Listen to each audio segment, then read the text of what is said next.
No, we're live, dude. Dang We're it! live. Yeah, we're live, sir. What's up, cuties out Put your there in clothes the back on, world? dude.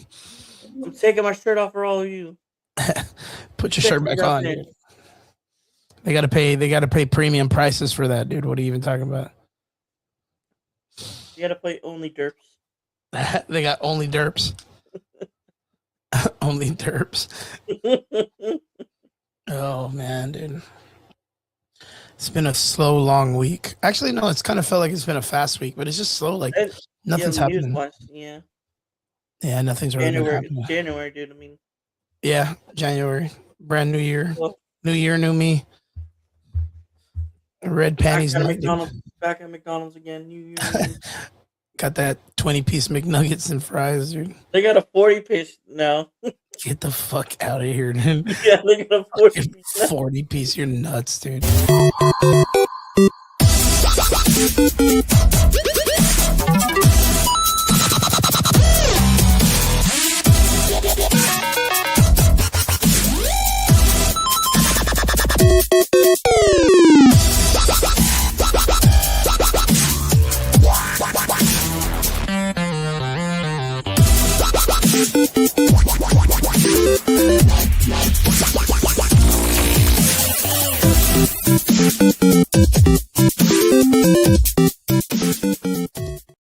What's up, guys? Welcome back. It's Sunday night. You're here with the Average Boys podcast. It's your boy Crispy, and I'm joined here by my boy Derpy. Derpy, what is up, my dude? Hi. Hi, Corbin Dallas, my man. Corbin Dallas. And then we got Triggs. Triggs is in the hot seat right now. He had to go to the little man's room, but he'll be back shortly. He had to go I just want to say thank you for everybody who's going to jump in and hang out with us today. Derpy was mentioned this earlier that it's kind of been a slow week, and I agree. There hasn't really been much going on. I know there's some stuff in comic books. We had probably one of the coolest things that happened in I don't know if you guys are familiar with this. We've talked about it on the show, but right now in comic books, DC, my boy Derpy understands this. Yes, sir. DC is doing a comic book line called KO right now. Yes, sir. I don't know. Are you checking it out? Are you keeping up with it? I have not checked it out, but I have seen previews, and it looks badass. It's fucking dope, bro. They just did probably one of the okay. So the two biggest things that I've seen happen in this are they brought in, and that's because Triggs ain't even here. I don't know if he has his headset connected, but he'll probably hear this in a bit. They brought in Emperor Joker to fight Zatanna and Constantine, which that's like if you guys know DC and comics and you know who the Emperor Joker is, then you guys know that's fucking wild, dude. That's insane. Yeah. And then the last thing that happened, I don't want to say how it happened, but Superman and Shazam. No, get rid of it. Or Shazam gave Superman the power of Shazam. And so we had a Captain Marvel Superman. It was probably one of the dopest things I've ever seen in DC comic books in a very, very, very long time. But yeah. Nuts. Are you watching the fucking game right now, dude? I am watching the game. You fucking silly dude. So right now, if you guys shout out to the Answers and the Answers podcast, our adjacent podcast that Derpy shares on. Yes, sir. That's such a Brian move, bro. Such a Brian move. Shout out to the Answers crew and everybody on the podcast over there. Thank you guys for jumping in and hanging out with us. Yes. And shout out to probably a really, really interesting game. What is it? Philadelphia versus the Texans? No, New England versus the Texans. New England Patriots, right? Oh my goodness, they tied it. What? The Bears tied it with 18 seconds left. Wait, what the fuck game are you watching? The Rams versus the Bears. Oh shit! I thought you were watching the Texans. No, the Texans got ass blasted. Did they really? Well, not as bad as ass blasted as the All right. So what are we looking at right now? What are we looking at right now? You're watching Bears and Rams. Who's up? Who's down? Who's touching? The Bears just scored with 18 seconds left, and Caleb Williams just he watches all the games from the 40-yard line.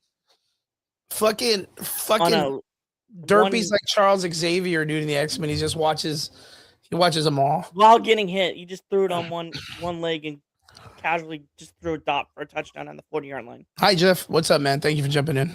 So Crazy yeah, touchdown. yes. So is that what we're going for? Is who are you going for? The Rams or the I'm fucking going for Bears? the Bears. The Bears? Yeah, because I have YouTube friends that are Bears. Did you put money on them? No, but I might do it on the Super Bowl. Oh If they shit! go to Are Super you Bowl. a? Let me ask you, I'm Dirk. not, so I'm not really much of a betting guy. I was gonna say, are you a gambling man? No, not really. Caesar, what's up, man? Thank you for jumping on the podcast. Caesar. Man. We're here. I'll be talking some stuff in a little bit, man. So the Bears, you too, Jeff. You're jumping for the Bears or what? OSU quarterback completely screwed the Texans. Yes, he did, Mark Malone. Mr. Yes, Malone, he good to did. see you, man. Oh man, but was it a good game or did it was just like it was a demolished, dude? It was just back and forth. I mean, it was back and forth. A lot of turnovers. Yo, I have to ask here this and since we got some sports critics in the comment section. We got a couple of the answers jumping in, right? Tomorrow, or actually next week, we have the UFC fight, and I have to ask because Derpy just asked this: Patty the Batty versus Justin Gagey. Who are you all going for? I have my stake that Patty the Batty's going to take it. I think that Patty's going to take it. And then nothing against Justin Gagey. Justin Gagey's a G, right? No, yeah, that'll be a Patty. That'll be a but Patty I win. think Patty Man, is. I think he's always under. I think he's slept on a lot. A lot of people don't know that this guy's a really tough motherfucker, man. Trigger. Like, and he's skilled, man. He's explosive. Trigger. What do you guys think in the comment section? Who do you think's gonna take it, Patty, or are you gonna think Justin Gagey? Turpy, what about you, bro? Who do you think's got it? Patty sounds. You think Patty the Batty? Yeah, Patty the Batty sounds like a badass name. So I'm Yeah, he's a dope motherfucker, man. He always shows up. That guy likes to eat on the off season and fucking make weight like a G, man. And he's an animal, and that takes a fuckload of dedication, man. Yeah, dude, the discipline to be able to do something like that is ridiculous, and the fact They're that going this guy overtime. does it like religiously. I mean, one Religiously, is yeah, like dude. not awesome for the body, but Mhm. like two, he has like the discipline enough to like be able to like To do it all the to time. do that and maintain it like during camp. You know that guy can suffer. Yeah. So it's if it's toughness that you want to stake.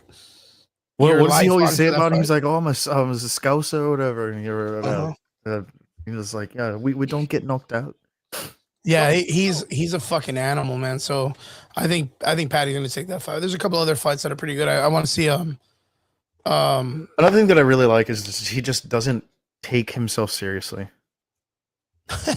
dude on that he's talking about you, Triggs. That you look like Edward the N-word.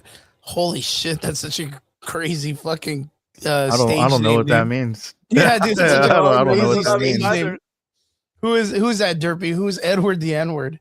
Well, I mean, of course we know what the N-word is, but like, is the N-word like his actual fucking screen name, or is the term? Is that one of your fucking people there, Derpy? Yeah. Those guys are. might be a new most guy. of them are gonna It's come been- through on the Yansers. No, that might be a new the guy. Yansers podcast. So yeah, dude. Alex is just laughing. It's like, holy fuck, I don't even know what that means, man. Yeah, I don't know what the fuck But But that yeah, means. so Derpy hooks us up on That might be a the new guy. Answers podcast. That's where we get a lot of the jump up on people and stuff like that come in. Most of them are sports guys. They usually talk sports, but we get a couple of stragglers that like to come in and talk nerd talk. So yeah. What nerd talk? Every time like his people come on, it's like literally dick jokes and fucking weird kids who like No, football. It's all football. like who probably those- like never have barely see their wieners. No, it's all pod. It's all bear That's guys, dude. It's smart. all football guys. That's mostly Mark with the dick jokes. He's just like, oh no, I just Yeah, said it. literally just proves my point. One person. Yeah. But it's usually sports guys, and then today's usually a games day. So most of them are on around this time watching the football games and stuff. That's valid out. Triggs, how's your week, man? Good man. Whatchamacallit, this upcoming week is gonna be school for me, so gonna be going back. Oh, Nice, bro. Where you at? Yeah, I start on Tuesday. Sweet. Where you at or what? SEC, continuing my degree. Good shit, man. Good shit. Excellent, man. That's fucking great news. Great news. Anything else going on or no? Not really, dude. Just honestly, just uh working on my other podcast, and then just getting some stuff together. This upcoming week is my 5-year wedding anniversary. So Oh, nice. on Wednesday, on Wednesday, I'll be going out, hanging out with the lady. Good stuff. Good stuff. Or time him out. Alex, the man, speaking bad things. I might Trying to be time him funny. out. You want to time him out? I could. No, I You mean, can time him out for a couple minutes. yeah. Warren, Time to go into timeout, Alex. you need Aw. There you go. Timed out. Oh well. Yeah. Alrighty, brother. So again, Triggs, when you were out, I made a comment talking about probably one of the best comic lines that are going out right now. In fucking Oh, DCKO, yeah. I had my Dude, headset please. on. I was actually commenting, like, yes, I am up on it. Supposedly they're gonna be like introducing some some character. Like, I don't know, like From how any- like from- how actually like how accurate that's this true. is. It's true. Homelander. Yeah, Yeah. No, it's straight, dude. I'll bring up the picture. yeah, that way you at least yeah. know It was what's up. no Homelander versus Superman, and I Mhm. forget, and Red Sonja versus Wonder Woman. Yep. There's gonna be a whole fucking setup of them coming in from like Mortal Kombat, like because there's gonna be some Mortal Kombat characters also. Yeah, I heard You that know what? like that there's gonna be like a blend of like Mortal Kombat and There you stuff go. like that. Yeah. Fucking Isabel, dude, up top on the right. Red Sonja, Sub Zero. Boo-Boo Was Bear. it Vampirella. Yeah, Vampirella, a fucking Homelander, dude. I can't wait to see him fight fucking Superman. Yeah, dude. That, Well, I that mean, to me is G, to be dude. honest, dude, but that's gonna be like a low diff for Soups, dude. The Bear's gonna fight Lex Luthor, and there's already some like It's Pedal Bear. there's already like pictures and shit. of Yeah, Lex Luthor getting his fucking shit pushed in. but who's Vampirella gonna fight? Wonder Woman. No, Red Sonja's fighting Wonder Woman. Well, look, it's there's this cover right here. Watch entire screen. I'll just show my entire screen. So they have this Sabrina the Teenage Witch in the back. What the fuck? There's Homelander and Superman already. fucking Homelander? banging. Yeah, dude. Like I said, that fight should be like a no diff for Soups, though. But you I agree. you have to remember what's going on in the comics is that every time that they put these characters to fight each other, it equals them out. It Not equals out their always. powers. dude. Like We'll they get to do get that to choose their after. forms, though. Like it doesn't always necessarily go with like equality and stuff like that. Yeah. No way. Bro, No way. it's been so fucking good so far. They got him. It's been so stupid good so far. Like You guys so haven't far, been- I think my favorite fight so far, and like I and like nothing against this character, but like I usually get really fussy with this character, is Superman. But dude, his fight with Captain Atom, A1, dude, Oh, steak yeah. sauce. Yeah, mine was Everyone. I thought it dude, was badass. steak Joker sauce. versus Red Hood. Oh, dude, that was a good one. I Yeah, love dude, like I just was like like, the fuck. closure moment though, and like now his like name is like officially Funny. like Red Hood. Hunter Iggy, what's up, man? Good to see you again. Says Chris and Derpy. Did you see James Gunn got a new Sam McCurdy for Man of Tomorrow?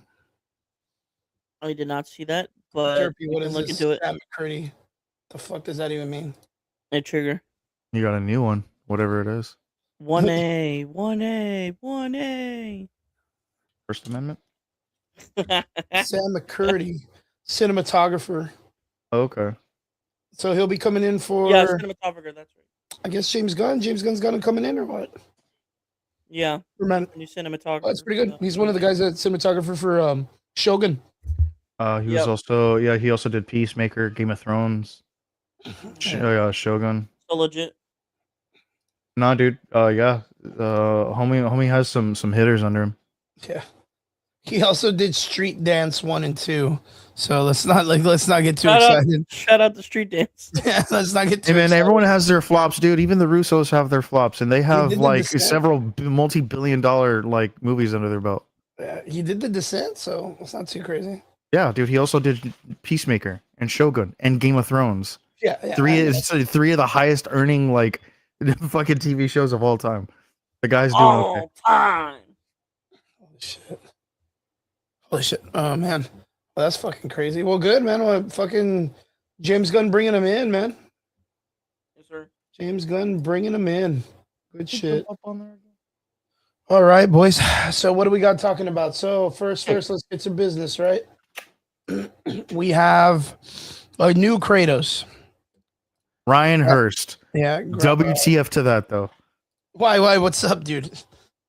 Well, like I don't necessarily have a problem with it. My thing is just like why him, considering he already voiced someone else in that In God of War? franchise.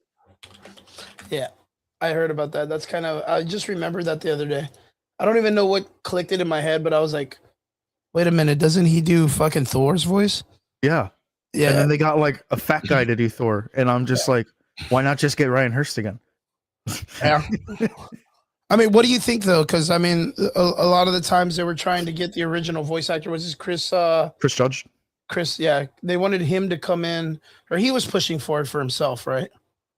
I mean, like I know that he would have wanted like himself to do it, Of course. but from like what I hear, like Chris Judge isn't like super against Ryan Hurst doing this, mostly because like they've already worked together like on the series. So like he already knows like what Ryan is capable of. You know, plus like Ryan's a fantastic actor. Yeah, I was Like- gonna say. Plus, he's on screen most of the time. If I'm not Yeah. mistaken, that Chris guy only. I mean, he used was to do in He was Opie, Sons of Anarchy. no, the Chris guy. Oh, Chris Judge, yeah, he was in Stargate. What is it? Stargate. Yeah, Stargate. He was one of the actors, but I think it hasn't gone past that. Oh, I didn't- Right? That's like his best known work, except for God of War. Yeah. This guy literally carried an entire franchise, like Sons of Anarchy. Like he literally carried the show as a character.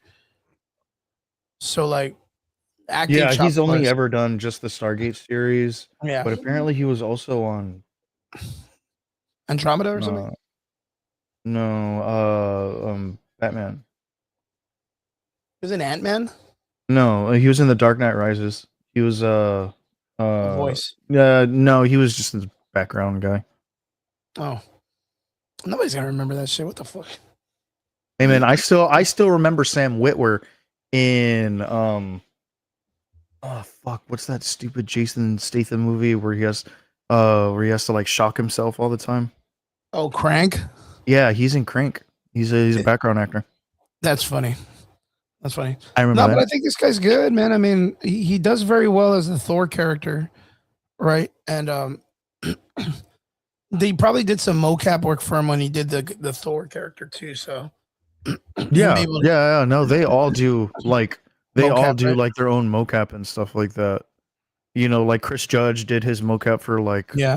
for God of War and stuff like that, and like the guy who plays Balder and stuff. You know, and yeah, even Ryan Hurst as Thor. So, I mean, like the translation to all of it, dude. Like, I mean, I think it's gonna be pretty nice. Like, you know, I know he's gonna want to stay really like very true to the faithful. source. Yeah, well, faithful to Judge, you know, and like in probably in the way that like he has his mannerisms and stuff like that. But I hope that he doesn't try and like mimic his voice because that doesn't like always play out very well. Yeah, because both of them have pretty distinct voices. Yeah, you know, like they both have like a lower registry. Obviously, Chris is far lower than Ryan's is. Yeah. But as far as like voices go, one of the reasons why like I love Henry Cavill as Geralt is because like he tried to be as faithful as the original voice actor was while still making like him His own. region specific. Like, oh, this is like the way like someone from this area would have sounded like, so let me try and make my voice sound like that while throwing on like the original voice actor. And so like that's how like they got like the Netflix Geralt voice and stuff like that. Yeah. And it works. I mean, it's fantastic. Yeah, it worked really good. All right, so let me Hunter Iggy asks a really good question in the comments and says one more thing. because I heard about this week also. James Gunn says Mr. Miracle's animated series connected to the DCU. I think it's a long term. Did you guys hear about this? I did, and I also heard they casted Yeah. some. That they casted Mr. Miracle? They casted some key Oh, characters. that's crazy. Who? Yeah, I've heard that too. They haven't announced it, but they basically Tom King says he casted Darkseid, Orion, Big Barda, and Mr. Miracle. That's dope, bro. I wonder who he's So- gonna have for Darkseid. I don't know, man, but it's got to be someone. Yeah, that because voiced we were just talking about that a little while ago too. Clancy Brown. No, I'm joking. You know, I'd Oh be my okay with goodness, that. he threw a pick. Damn, so they're doing the new gods. Yeah, Whoa, whole that's show's fucking about. crazy. and it's supposed Yeah, to be because they're all TV inside the fucking. Oh, Orion is so supposed to be TVMA. fucking Orion. I love Orion as a character. I think he's so good. It's supposed to be That like is so kind good. of And like Mr. Creature Miracle Man too is pretty TV. badass. But like, man, dude, fucking James Gunn, bro. Mr. Miracle Yeah. is probably gonna be the dude that played the Weasel or whatever. The polka dot guy, Tom, the actor. Tom King casted him. Not Or it's gonna James be his Gunn. fucking brother or whatever. Like he Tom always King chooses like casted the him. weirdest people. Tom King casted him, not James Gunn. Yeah, dude, he has to keep his fucking family employed. Yeah, he's gonna hire his dad or whatever. Yeah, his dad's gonna be the And it's casting super director. or crazy something. because like in the animated show of this one, like he's very like petite, small, isn't he? No, he's got some stock to him. Does he? Because Yeah, I know like in the original series, like he's like a normal size guy. It's just that Barda's fucking she's a she's G. massive. Yeah, she's fucking awesome. I Yeah. love Big Barda. yeah. Like in comparison to Mr. Miracle, yeah, dude, she's a fucking specimen. Hoss, Dude. dude, yeah. Yeah. It's like this. This is so funny. Yeah, Like, he's the short king. You know? Yeah, I know that knowing James Gunn, he's gonna choose the guy that was like McLovin.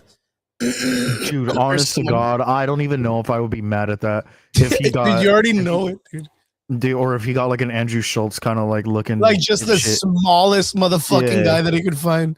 5'2", Yeah, 115 dude, pounds. like Michael Sarah or some yeah, shit like yeah, that. you know dude. what I mean. It's gonna be dumb, man. So dumb. I would be so fucking about it. Like if he was like Michael Sarah is Mr. Miracle, I would be like, yeah, And Ray Ripley is big fucking part. yeah, dude. And Ripley is a big part. I'd be like, yeah, Yeah, fucking let's go. Time yeah, to be true to the dumb. source. This is what fucking. James Gunn doing it for the fans and shit. Yeah, dude. Honest to God, like if he gave us fan service like that, I'd be all fucking about it. I would eat that Derby, shit up so Derby, hard. what about you, man? Do you think it's a like? Are you excited for a Big Barda, Mr. Miracle kind of like situation? Yes. He's like, Oh, fuck no. Oh my goodness. But like, hate okay, those. so what part? Like, are you guys okay? James Gunn really hasn't put out enough, and nor has he given us enough to let us know what this whole series. Because like, literally, what was it? Creature Commando. Yeah. Clayface is getting his own movie. Like now, he tells us like all of us. The Trinity is not getting put out there. Like, and now he's like, "Yo, we got a Darkseid, we got a Mr. Miracle, we got a Big Barda. You guys excited?" And I'm like, "Wait a minute, dude! Like, you're still telling us Amanda Waller is getting a show, and Peacemaker's got an Infinity Closet that goes into the multiverse. Like, what the? And fuck are on we top doing? of that, he's trapped in it. Yeah, what the fuck are we doing, dude? Like, what are we doing? Like, like the DC universe right now is like, it's got a bunch of cool concepts, but it's like, it's kind of like, Yeah, none missing- of them are executing right now. Yeah, there's something about it that it's just like it feels a little weird, right? Yeah. Like we got more information about Superman 2, like than we have of the whole entire DC landscape. Dog, we have more information on Batman too than we do the DCEU. But we don't even know what Batman they're gonna go with yet, do we? Who fucking cares? Well, Like, I mean, dude, there's, we have like- Robert Patterson. Like, what the fuck, dude? Are we still doing the Outworld, DC Elseworld? Not connected. He's not to going to them, be in the so- DCEU. You don't think so? I know don't think so. either. You don't think so? What do you think? Oh, What do dude, you I think, will Drew? bet you the entire earnings of 1 year that he doesn't make it to the DTU. 100%. Robert Patterson doesn't Anyone become like Batman? anyone can clip that right now. I will bet you my entire What's yearly up, Mike? earning Good to see you, brother. that he does not touch the DCU. Thank you so much. Thanks. Turby, what do you think of that? Robert Patterson not being the Batman of the DC studios. Batman. I agree. I agree. So It's a why different even tone. like? That's why it fucking this kills me, and you know it does, Triggs. I know it does. Dude, Yeah, and for me, like, it's just watching you agonize is like now like the funniest part about it, because like you should know better. Like, why do Yeah. they just keep making these movies if they're not going anywhere with them? Because there's are things called standalones. But they haven't even like their entire universe is a standalone. They can't even get it right. They can't even get the whole universe right. What are you talking about, dude? Penguin wasn't that bad. Penguin was amazing. But Penguin was part of the Batman part that they're getting right. Exactly. And they're just like, no, don't look at that. Look at this. Look at Superman. Hey, folks, look at Clayface. No. Look at this over No, here. the whole DCEU that James Gunn is doing, dude. I'm literally just letting him fuck up like all of this until like Bob Iger's just like, you know what, you're done. Or what? Have you heard anything else on the Paramount thing? That exactly what I said. You're right when you said it. You cut it out. Yeah, your microphone. Oh, Like right Oh, as soon as right there. There we Don't go. touch your microphone. Don't touch All that right. goddamn thing. That exactly what I said in our chat was gonna happen happened, which like was- means I was right. Which means what? What do you mean? Our What president's an idiot. Okay, so the last night, like, remember when me and Brian were like arguing like over like what was gonna happen, and his entire stance was like, oh, greed is gonna win, and I was like, that's not the fucking case. Like, I understand greed is like a very very powerful motivator, but right now, Yeah. like the fucking Money's a board good and motivator, yeah. shareholders do not think that this is like the Paramount's good watching. fit for. I don't give a fuck if Paramount is watching. I hope they are. Fuck you. Yeah, fuck Like- Paramount. You better pay Fuck attention. Paramount. Bitch. You gotta Yeah. learn Paramount. And you know what? And they can find my location. I don't give a fuck. Fuck them. That he thought that greed was gonna win, right? Because like it was a bigger offer, which meant Mhm. like on Back, Alex. like Be at nice. face value means that Gotta it be is good, Alex. no, it means that like they're gonna get more money. Well, I was saying that's not the case. They're also getting stock options, which means in the long term they're going to be Yeah, they're gonna earning make more. money back. Yeah, they're gonna be earning. It's not. and stuff. It's not that they're going to be making their money back. They're going to be making more money. It's just Yeah. going to take longer to make. Yeah. Plus, on top of that, Netflix still has the better offer overall because there's still complete autonomy, which means Warner Brothers continues to make money and continues to make money in a like a soluble way, whereas Paramount wants to buy all of it all at once and leave them with nothing. Not Yeah. necessarily nothing. They have a whole bunch of cash, but unless they reinvest into like Paramount, Warner Brothers, that's just one big payout that they're gonna get. Yeah, they have to Where like instead of- allocate. Yeah, Into where Paramount, instead right? with Netflix, they're going to be getting a whole lot of money up front and then continue to be making money, and I a think good they get chunk to of still it too. keep their, like they still get to keep kind of like casual the brand, right? Okay, now They you can still get to keep this the brand of Netflix or the brand of like WB itself under the window of Netflix, where Paramount wants to like liquidate everything into it being its thing, right? Yes, you can ban them. Yeah. Later's Alex. There you go. He's my man. So because like essentially what's happening is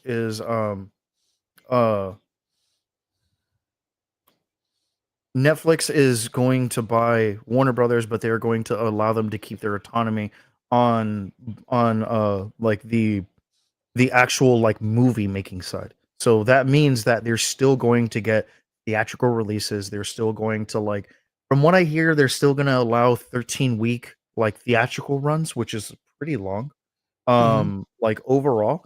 And that yet again means that they're going to still continue to make money, like these shareholders. So Yeah. that's why, like, when he was like, "Oh, the shareholders are going to have like more to say about this." Okay, but if that was the case, then the shareholders would have acted by now. Yeah, they would have done something by the time that Paramount But or here's WB was also already failing. like I think this is probably the more important like point of all of this. This is the 7th attempt that Paramount has made towards Warner Brothers and has failed. Mhm. Yes, Netflix has only done one, which means they still have time to counteroffer all 7 of those attempts. Yeah. So yet again, if greed is what we're going by, they can still win it through greed alone by counteroffering. Oh, True. So Rams win. like as far as like the whole Paramount thing, like I mean, you basically may as well call it a Netflix win at this point. And now on top of that, Paramount's taking fucking Warner Brothers to court, which was a big reason why Warner Brothers didn't want to fucking partner with them anyway. In the They first felt, place. and I quote, that they were too litigious. Paramount literally proving their point by taking them to court. And that's because I heard that just the other day, or maybe like yesterday, like Netflix told WB that they're willing to do like the 45-day theatrical releases for their film products. Did you hear about this? Yeah, Like, yeah. they made I a promise thought that it they was- were like that they made a promise that they were like, hey, yo, if you guys have projects and IPs that you still want to release in theaters, like, hey man, if you come with us, we promise we're still gonna give you your 45 days. Yeah, which That's like nice. that was always gonna be like that was always a thing. And Yeah. like I know like the Ellisons and stuff like that, they're trying to like get like the fucking Saudi money, you Yeah. know, and like, oh, I have Saudi backing. It's okay. Oh, how is that working out? Yeah, pretty much. Where's this Saudi backing? And again, like this is what I was trying to talk about it the last time, where I was like, Netflix allocates its money because of the fact that it's a growing success. Every quarter or every year, it grows in money. Where Paramount has to get investment from people from out of country. Actually, Paramount's losing money. Yeah. That's what I mean. It's like they needed to borrow money just to allocate the money to make the offer. And that was also another thing that, and this is why like they have Saudi backing, right? Yeah. Is to literally finance 65% of that deal, if not Yeah. more. Yeah. But the thing is that another reason why WB refuses to partner right now with Paramount is because even though I make you an offer of like, you know, $700 billion or whatever the fuck, you know, Mhm. for this company, if I can't deliver on that, then it doesn't mean anything. And that's what they're afraid of. They're like, okay, but we've seen your books. We don't entirely think that you can come up with all of this. Yeah. Like even with the investment like that you're saying that you have. We don't think that like you can actually produce what you're saying, which would also lead to WB having to pay. So if that deal falls through, WB's on the hook for stuff, which I mean would be the obvious a horrible start to like their new jump, right? Yeah. That'd be really bad. Yeah. What if it was TKO buys WC since it's been teamed up with Saudi? I mean, look, if everyone keeps like spouting about the Saudis, and like I totally get it, dude. The Saudi Arabians are like ridiculously rich people. Mhm. I understand that. If they wanted to, they could probably just buy, you know, WB outright. But the thing is that that's not happening. Yeah, not only that, throwing money at it doesn't make it better. It doesn't save a sinking ship. Like if the Saudis come in and grab WB, and WB's in a position where it's been failing also as a studio, like just because they pay the money. And then- but WB really isn't failing as bad as people think that it is. Well, it's not doing good. It's probably better than what Paramount's been doing. Probably. You know what I mean, a lot of other people think that this is just a ploy to like towards like investors for WB and like the attempt to save it. They're like, okay, you know what? We don't like the direction of either of these people.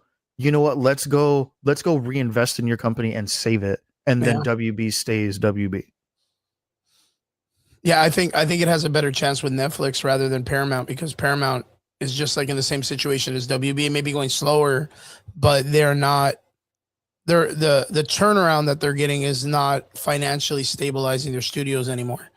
Where Mhm. Netflix is on the growth as a place that can consolidate studios. It's like I said before, like sooner or later we're gonna get a Netflix box, and then we're gonna have it at home like Time Warner or Spectrum, where we get like a cable box and we can see anything. God, I It- hope not. we just literally genuinely reinvented hope not. cable TV, dude. Well, the reason, like, honestly, I kind of don't feel like that's gonna happen, mostly because of like the current business model that Netflix kind of flies under, which is staying away from all that. Like, if you have an internet connection, you're fine. You're good to go. But watch, sooner or later, it's gonna be competing with like the Luna program, right? With the Jeff Bezos Luna, or what is it? What's that program where you can like watch TV and play video games at the same time? Luna, was that the name of the thing? It was like a control or like a fire stick or something, like a fire stick thing. Was it Luna or Luna? I know that Amazon has one. Yeah, Amazon Luna, the gaming service. Yeah. Oops, we lost Derpy. He'll probably be back right now. Right. No. Yeah. No, I've heard of Amazon Luna. Yeah, well, sooner or later, Netflix is going to compete with that because now on Netflix you can play games, but they just need something that's like you can do it by browser, but you can only get away with it for so much. The Luna offers you like a small console, like a Fire Stick with a processor, so you could play Grand Theft Auto, or you could play like right now. I think but Nvidia has one. Fucking Valve has one. Yeah, and that's what I mean. Like sooner or later, Netflix is going to make a box, a Fire Stick, a USB, so that way you can put it in your television and it can run the games or the mobile games that it has, so that way you don't have to run it off your browser and it take a processing speed. Yeah, it's really weird the way it's going. I know what you mean, but the difference is that Amazon didn't start off as a streaming service, so for cost wise, I don't see them wanting to do that, mostly because it would cost money more to give them a service that they already have natively on like millions of TVs. Yeah. No. Like, and that's the thing. I see it, right? Like, it's like, it doesn't make a lot of sense because we've already had it. Yeah, exactly. So that's why I feel Netflix wouldn't go that route. I understand why you would think that. I don't personally think that they would, because Gatorade, bro, he's drinking that lean, dog. Yeah. Straight lean vodka and Gatorade. Dude, I'm just drinking Gatorade, dude. Yeah, I just got a gallon of Gatorade. Bro, no shit. I do one of these. I do a 24-ounce Owala and like two other like thermos style of these, and I'll do like 4 of each of those like a day. Yep. And dude, I just smash water. Yeah, just drinking it like a gallon a day, right? Dude, but I also piss like a racehorse now, dude. Yeah, it's super crazy, man. I always tell people like it's so weird how nowadays we drink so much more water for no reason. It's weird. Yeah, but, it's like, I don't know. I feel like it's like my body like catching up the fact that like I drink so much whiskey that it's just like, dude, you're just gonna rehydrate for the next like 3 years. Yeah. Yeah, it's super crazy because I was just talking about that the other day where Jeff Bezos came out and was talking about how sooner or later he wants it to be where people rent computers and parts for computers that no one owns. It's very weird, and we've talked about this before because I've talked about it. The computer gaming community heard that and they were like, "Get fucked." Yeah, no, because and I tell people from all the time, like back in the day, I think mobile gaming and mobile stuff kind of ruined everything, and then Adobe ruined it with the subscriptions based stuff. Because now companies are going more subscription or rent, no own, subscription rent. Even right now, people don't even realize that they rent their telephones, their cell phones, right? Where like you can get an iPhone 15s or whatever and pay $45 on your bill until you pay it off, and then like 5 months or maybe like a year or two, the next iPhone's coming out, and they're like, well, trade in your other phone and you can get this one and pay the fee, and you can rent that one too. So they're making it to where we just have no more assets that we can liquidate or put into banks for value. It's fucking weird. I think it's fucking crazy, man. I think it's fucking crazy. I don't know. It's just awkward. Yeah. I mean, it's a lot, dude, but that deals with like inflation and, just like that's a whole other economic topic, Yeah. outside of like what you and I are talking about, but I get it. I understand the correlation. My thing is that like Netflix is great at where it is right now. I think its evolution is not in physical media, but it is going to be in theatrical release, which is why like I'm not super opposed to this WB acquisition. Hmm. I think that they're doing very well for themselves. Hmm.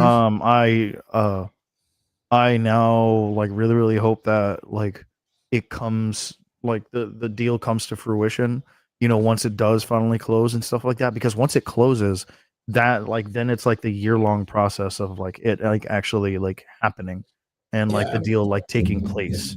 Yeah.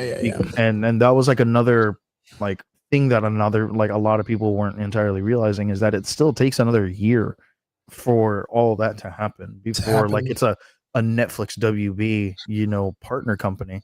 And but at the same time, dude, I mean, that's a whole fucking library that we're gonna have on Netflix, which I cannot fucking wait. I can't wait. Yeah, Yeah, man. dude. I was just thinking about that the other day. Dude, Where it's like, Batman dude, animated series. yep. That's a I think WB project. Netflix is such a great place for series and stuff like that to kind of like lay its head. Yeah. I was never a big fan of like these independent studios like making their own like streaming services, right? Like Paramount and HBO. Like I was like, dude, who the fuck is ever gonna do that? Buying stock, baby. Straight up, dude. Good idea. Well, Paramount has a huge library themselves, and they have a substantially very, very good library. I mean, Oh, this yeah, is like the studio that brought you The Godfather. Mm-hmm. So Yeah, I and mean, just all like, the stuff that used to be on enough of this HBO and love stuff chat, like that dude, back in the day too. that's like this is like a Scorsese like fucking gold mine for them. is Yeah, Paramount. not a lot of people remember that HBO used to be like a premium channel when it was on cable because of all the like extended library it had of like masterful movies, like very very high quality movies. So, for it to be available on Netflix, I think that'll be so G. That would be so dope. Alrighty, Triggs. Talked about God of War, Kratos, and all that stuff. It'll be on Amazon Prime when it does show.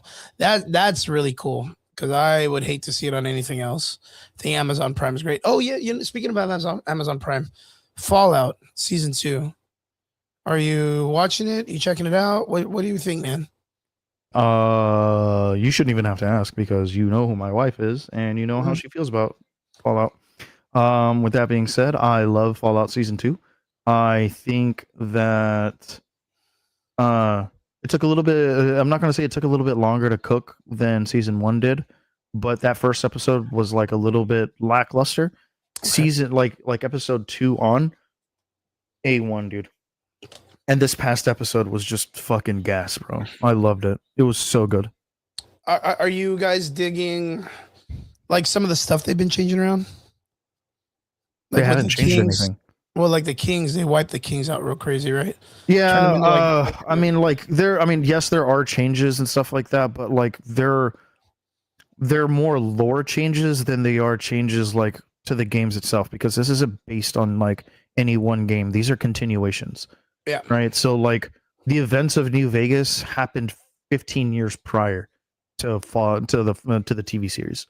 Where Fallout 4 happened 9 years prior. Mhm. So like They have to move Audrey some being stuff very around for it very to make sense. knowledgeable about everything, like she's just like, oh, this is the way like this happened, this is the way this happened. And so it's not necessarily changes, it's more of like, how did things, like what happened in between New Vegas to now and 4 to now? Because I get that. in 4, was it Emperor Maxim is still the head of the Brotherhood. Mm-hmm. Well, he's still the head of the Brotherhood in the show. In Vegas. Yeah. Oh yeah. So like this also comes to like, well, then like exactly what ending was like the canon ending? Mhm. Was it you siding with the Brotherhood? Was it like you siding with the Railroad? Or like what exactly like were the events that happened in 4 that led to like this new upcoming civil war that's happening Yeah. with the Brotherhood? So there's like a lot to like there really is a lot to dissect when it Mhm. comes to like the show and stuff like that. And like this is where like Audrey's just having her fucking fun with it, dude. And like I love seeing it happen with her because like she's so passionate about this series. You know, like we would literally fall asleep to like Fallout lore videos, Mhm. and that was like her like white noise, and she Mhm. would just like retain all of this, dude. It's ridiculous. Nice. Like there's like no franchise that's like as special to her, except maybe like Skyrim. You know, Yeah. that's Skyrim. like that hits that hard for her. Yeah. You know, and so yeah, dude, Fallout for her is like a huge series for her. So she's like breaking it all down. She's like, oh dude, like how did this happen then? Like why does this look like this? You know, where did the NCR go? Like, oh my god, blah blah blah. And dude, there's so many like she's almost like you, except she's a little bit more like less of a continuity Nazi. Yeah, because I was gonna say like the craziest thing for me watching the show was like the Death Claw in Alaska. Yeah, I was so like- we actually had to dig into that. Like, yeah, we I was went to, like, that was super like, forums. yeah. Yeah, we went to the forums with that, right? And we were like, how is that possible Yeah. with a Death Claw being in Alaska pre-war, right? Yeah, but they were like they were experimental creatures. Yes, so there were experiments from geckos. Yeah. Sorry, Chameleons. from chameleons. Well, their first like the first Death Claws were made in like 2065, Mhm. which was like during the war with the Reds. Mhm. So like that could have happened, and they were like, oh, okay, like sure that could have happened. You know, like that, like seeing a Death Claw and stuff like that. Yeah. You know, because like you don't exactly know like where Cooper is. Like you just know that he's in Alaska, but you don't know like where in Alaska or what he's even doing out in Alaska. What he's even doing out there, yeah. Yeah. And so like if a Death Claw got loose or something like that, and this is what happened. Yeah. Because I know that a lot of the people that were online talking about it on Reddit were talking about like how did the Death Claw survive if they're like cold blooded? It would have like died in Yeah. Alaska because they have to be around warm areas. That's why in the game you always see them like in like the radiation pits and all this. Other, they Yeah, have to dude. be Like, yeah, around- anywhere there's like high levels of radiation, Yeah, you're gonna they're- find a Death Claw, and like, you better come correct. Yeah. I was trying to explain that to Christella because she was watching it, right? And she's like, "So what are these things?" And I was like, "They're the hosts, dude. Like they're the ones you don't fuck Yeah, with. Like, dude. Like you if better, don't yeah, got a man. Yeah, mute, you're not you set up, walk like, into get the there, dude. fuck- You better come correct, dude. Yeah, you gotta fucking bounce, dude." And then I thought it was real crazy when they showed like the strip when the ghoul and the main girl go inside, and all of a sudden like there's like fucking 2 Death Claws like coming out. I was like, "Oh fuck, dude." bro. Yeah, there was like 3, right? So like, yeah, I do like how, because in the game it's always so random when you run into one, except when you run into the Commonwealth one in Fallout 76, I think. Oh, Like, you know how and- you go right into the Commonwealth and then fucking boom, Death Claw. Yeah. No, it's Texas right City, and after. everyone comes out. Yeah, it's right after. It's right after you finish the Liberty mission. Yeah. And then, then, like you come out and there's a Death Claw and he starts killing everything, and like Yeah. like at that point that's when you're supposed to like hold on to that minigun and you just fucking It's like a whole like play out, right? It's a yeah, whole, like that's like a story. It's like a Driven- Nexus moment, dude. next to you has to happen. It's No, crazy what because happened? like I feel it more in the story where you understand the Death Claws are like these assets in the war. Where like in the games you always feel like they're just like these random like fuck around, find out, wrong area, wrong street. Like you just, you know, you never really like, you run into them very randomly in the world unless you know where to find them. Yeah, Like, there's when a you find few them, they're spots just like where they're beasts. going to spawn. Yeah, Like- like in the game, they're just beasts, right? They're like the bears you find in fucking PUBG or whatever. Yeah. In the show, they're making it really feel where they were experiments and they're used as like weapons. Yeah, Like, because that's what they originally what they were. originally right? were, Like yeah. that, like true to story. That's what they are. They are weapons, and that's exactly. I mean, they're the super soldiers, right? one of the things, and I'm the one who caught this before Audrey did, was the FEV. Was it like it was like the something enterprise venture that like Morty was talking about with that girl and stuff like that. Yeah, that's and the future. future endeavor venture, like ventures or something like that.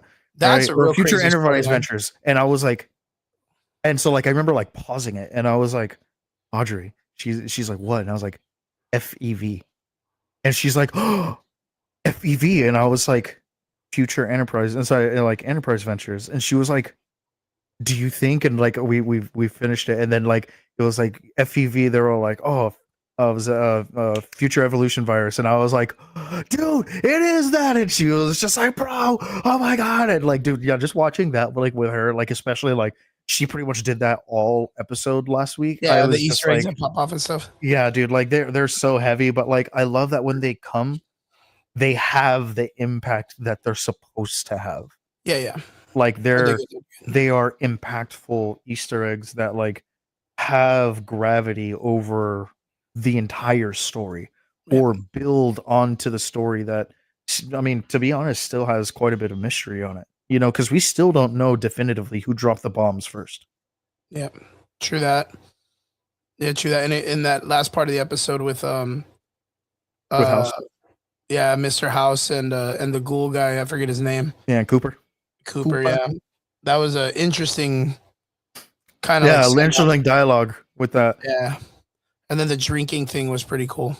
I loved that, dude. Yeah. So good question we got here from Amivile, right?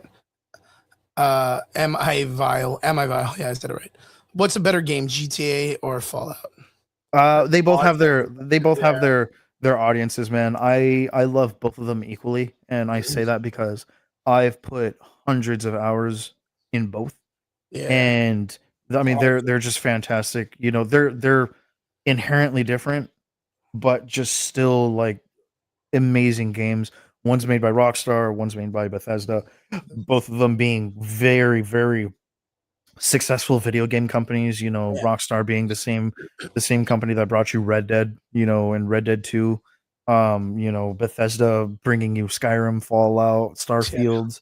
You Everything. know, fucking yeah, dude. So like they're headers, dog, headers. You know, so I mean, it for that one, it's dealer's choice. But like if you're a gamer, man, Shoot. it's all for it. Yeah, it's crazy because I know Grand Theft Auto has its mods and its public private servers that are really good for role playing and stuff. But Fallout has had these great updates on like base building and like where you can like build your own like place in the city. You So, know, like, it's one yeah. thing that those two companies have in common. I'll say this right now. They both love dragging along their fucking customers, dude. Oh, We're dude, still waiting yeah. for GTA 6 and we're still waiting for Fallout 5. Fallout 5. Paula asks, hey, I have a question for both of you. Do you think Keanu Reeves would play a great Darth Raven? Keanu Reeves will play a great everything, man. Yeah, dude. That Like, guy, I mean, that can guy do no plays a wrong. great drug addict. If you've seen like him in like those like All About You or whatever, something like that. Mhm. The I'm all abuse about movies and stuff. Yeah. And he can still play a great Bill in Bill and Ted. Yeah. I think 100% he could play a Darth Raven. But Yeah, it's dude. crazy because I don't. I mean, how much personality do you see from Raven in the series, like Darth from the show? Huh? Darth Revan? Yeah. Yeah, I mean, Darth Raven. I Is that mean, the he's- one? That was that from? that's Knights of the Republic yeah, that's Knights of the Old Republic 2. 2, right? Yep. Yeah, and he was partnered up with the main villain, right? Yeah, Darth I forgot Drea his or name. something like that, Yeah. or Drea or something like that. Yeah. Yeah, she was a Sith. I mean, I think Keanu Reeves would be a great add to Star Wars in general. Like, he would be so cool. Was it one? Okay, well then I just remember they were from Knights of the Old Republic, but I just couldn't remember if it was part 1 or 2. But yeah, Keanu Reeves would be amazing in anything. Actually, talking about Star Wars, we could talk about Star Wars if you want, Triggs, unless you want to talk about the Marvel shit. Oh, I really yeah. don't have much to talk about when it comes to Marvel. What happened to your Yeah, camera, man? Triggs, are you there? Yeah, I'm here. Oh, what happened? You turned off your camera or what? No, that happened. Okay. Let me see the comments real quick. Are you guys ready for Star Wars Starfighter? I really haven't heard much about it, and the Skeleton Crew, I kind of liked and I kind of didn't like at the same time. And other than Andor season 2, if they're going to be following in the same format as that, I would really like to see a device not connected. Triggs, you there? Yeah, I'm here. Are you here? Yeah, but your camera's off. Yeah. I don't know what you're doing, man. Did your phone die or what? Didn't. It's showing you're on the Elgato feed. Yeah. Second. You have an Elgato camera, dude? So the software is now discontinued, but the Elgato the Epic Cam it still works with Camera Hub and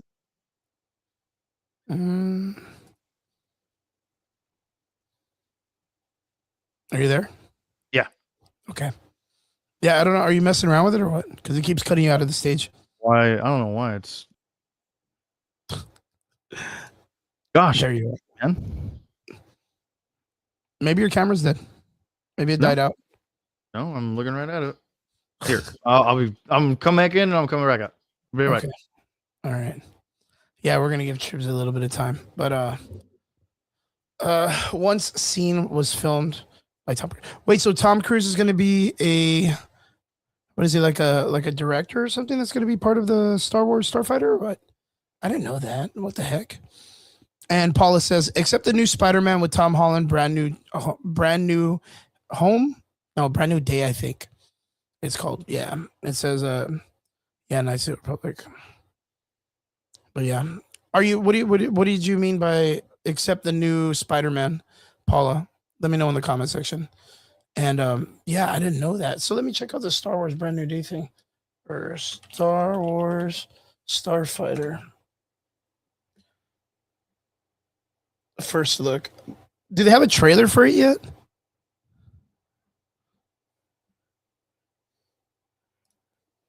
I don't want to click on anything because I think it's fucking fake. Yeah, Ryan Gosling. No, I don't think so. Still filming. Oh, okay. Yeah, because of course, like, I don't know if you guys get this, but there's so much like slop. Oh, you know what? But there is the IMDb. Let me read it real quick, so that way I can get kind of like understanding of what it is that we're talking about here.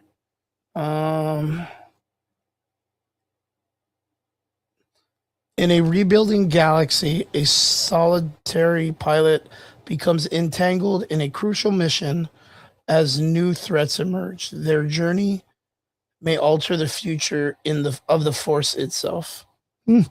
Interesting. Oh, I didn't even know. And I just see that there's like a picture of Ryan Johnson and the little kid. Yeah, but that's all I know. I don't really know much about the show, man. The cast, though, that's crazy. Matt Smith, Amy Adams, Ryan Gosling, Aaron Pierre, badass, dude. Wow. And you're saying that Tom Cruise? Oh, yeah. I don't know. I haven't seen a teaser or anything like that. I don't know. There's not any teasers here on the IMDb, though. You got to be careful, bro. It might not be. Wow, more like this. Dawn of the Jedi. Crazy. Sweet. All right. Yeah. I don't know. I didn't know there was a teaser or anything like that. But yeah, I'll have to check that out. But yeah, yeah, I'm not really familiar with the Starfighter one. So I know Ryan. Well, I just saw Ryan Gosling and all that stuff. So yeah, we're gonna wait for Trigger to come back. But yeah. Let me see. Yeah, Tom Cruise filmed a lightsaber scene but no more details than that under wraps. I'm sure. Oh, yeah, especially with all the stuff that's been going on. I don't know if you guys have been watching the news and stuff like that, but apparently, I'll talk about this for a little bit because I have Triggs that'll come back on in a little bit. Kathleen Kennedy has stepped away as the head of Star Wars and has picked up Dave Filoni, which is something we here on the show have talked about for a very long time. We knew that was eventually going to happen. Filoni was going to take over Star Wars. And whoever this Lin-Win Brennan person is, I'm not really sure who that is, but that had to have been a person that was placed there by Kathleen Kennedy to make sure that Ryan Johnson just didn't go full nerd, because Ryan Johnson, not Ryan. Why do I keep saying fucking Ryan Johnson? Oh, but that's the other part. Dave Filoni has been one of, like, I guess, one of the main people in the. What's up, Triggs? Welcome back, bud. How's it going, man? Yeah, no, I'm gonna look this up with what's going on, but keep talking and I'll answer when I need to. So I already kind of brought up the idea of the Kathleen Kennedy retiring, Dave Filoni stepping up with Lin-Win Brennan or whatever. Uh-huh. And I don't know who this Lin-Win chick is. Are you familiar with her or no? Not overly. Yeah, because I don't even know who she is. I'll look her up real quick and see if there's any information on IMDb, but I'm guessing off the top of my head that Kathleen Kennedy left her there just so that Dave Filoni doesn't go full 100% Star Wars. Yeah, she was an Iron Man. Oh, actually, that's interesting. She worked for visual effects in Iron Man 1, which means that she worked with Dave Favreau, which that's pretty fucking good, actually. Day After Tomorrow, Battleship sucked. Star Trek, the new film. Hey man, 2009. your audio's cutting in and out a whole bunch. Mine? My audio? Triggs? Hey, there you are. Welcome back, man. There we go. Yep. Yeah, I think it may be your computer for now, Triggs. Alright. So Amy Vile, I am Vile says the movie is set a few years after the Star Wars events of Star Wars Episode 4, Rise of the Skywalker. So actually, 7. What is it? No, not 7. 7. Yeah, 7. Yeah. Triggs, you there? Yep. Awesome. Hey, so Triggs, do you have any information, or have you heard about the Star Wars Starfighter movie? I have not. I don't really care because it looks like we're back on Tatooine or whatever doing pod racing, and that was That just doesn't sound too bad. yeah, cool. If it's a fucking Disney show for kids, Skeleton Crew? It And kind of how gives well that did that vibes, do? right? and how well did that do? I thought it was all right, man. I'm not gonna hate on it too hard. Uh huh. Yeah, I'm not gonna Brother, hate you were it. hating on it like a smidge under Acolyte. No, actually, I liked it more than Alkalite. Oh no, I no, never yeah. said Is you that didn't. the I'm movie? just said like you weren't praising it neither. Yeah, I didn't think it was all that great. I did like the whole like Goonies idea, but I just felt like it really didn't. It didn't really give us a like. It was like we we're talking about the DC shit. Like it really wasn't giving us like a definitive landing on what they were trying to do. Like these kids get taken by a spaceship. Jude Law's there, fucking trying to scam over a bunch of kids. Like there's a robot. There's actual pirates that talk about mutiny and all this other stuff in the Star Wars galaxy. Like, and it's just some shit that we had never experienced in the Star Wars landscape. Mhm. Like I understand the kids' story and all that stuff. I just don't understand it to the sense of where like there's actual murders and shit happening around kids, and they're still supposed to act like it's a fucking Nickelodeon Disney show. You know what I mean? Like, there's Yeah. fucking people getting fucking wrecked to shit, dude. There's straight up like just murder, and these kids are like whoop whoop whoop whoop. There's little explosions and fucking. You know what I mean? Like, I was like, I guess it's kind of like Stranger Things season 1, I guess, in a way. Like, there's Yeah, shit dude, happening, like, and these kids. Dude, yeah, think that it's a all those, fucking- yeah, dude, all those kids are like, what trauma, dude? yeah. What? They're all trauma bonded. They don't even know it. Yeah, dude. It was a little wonky, a little bit crazy, but like, we've been wanting like a pilot show, like a show about like this. You know what I mean? Like Star Wars, like. But this is like on the fucking tailspin of Kathleen Kennedy's bullshit, man. That's the Yeah, part this that's is probably like scary. the last thing that Kathleen was just like, this sounds great.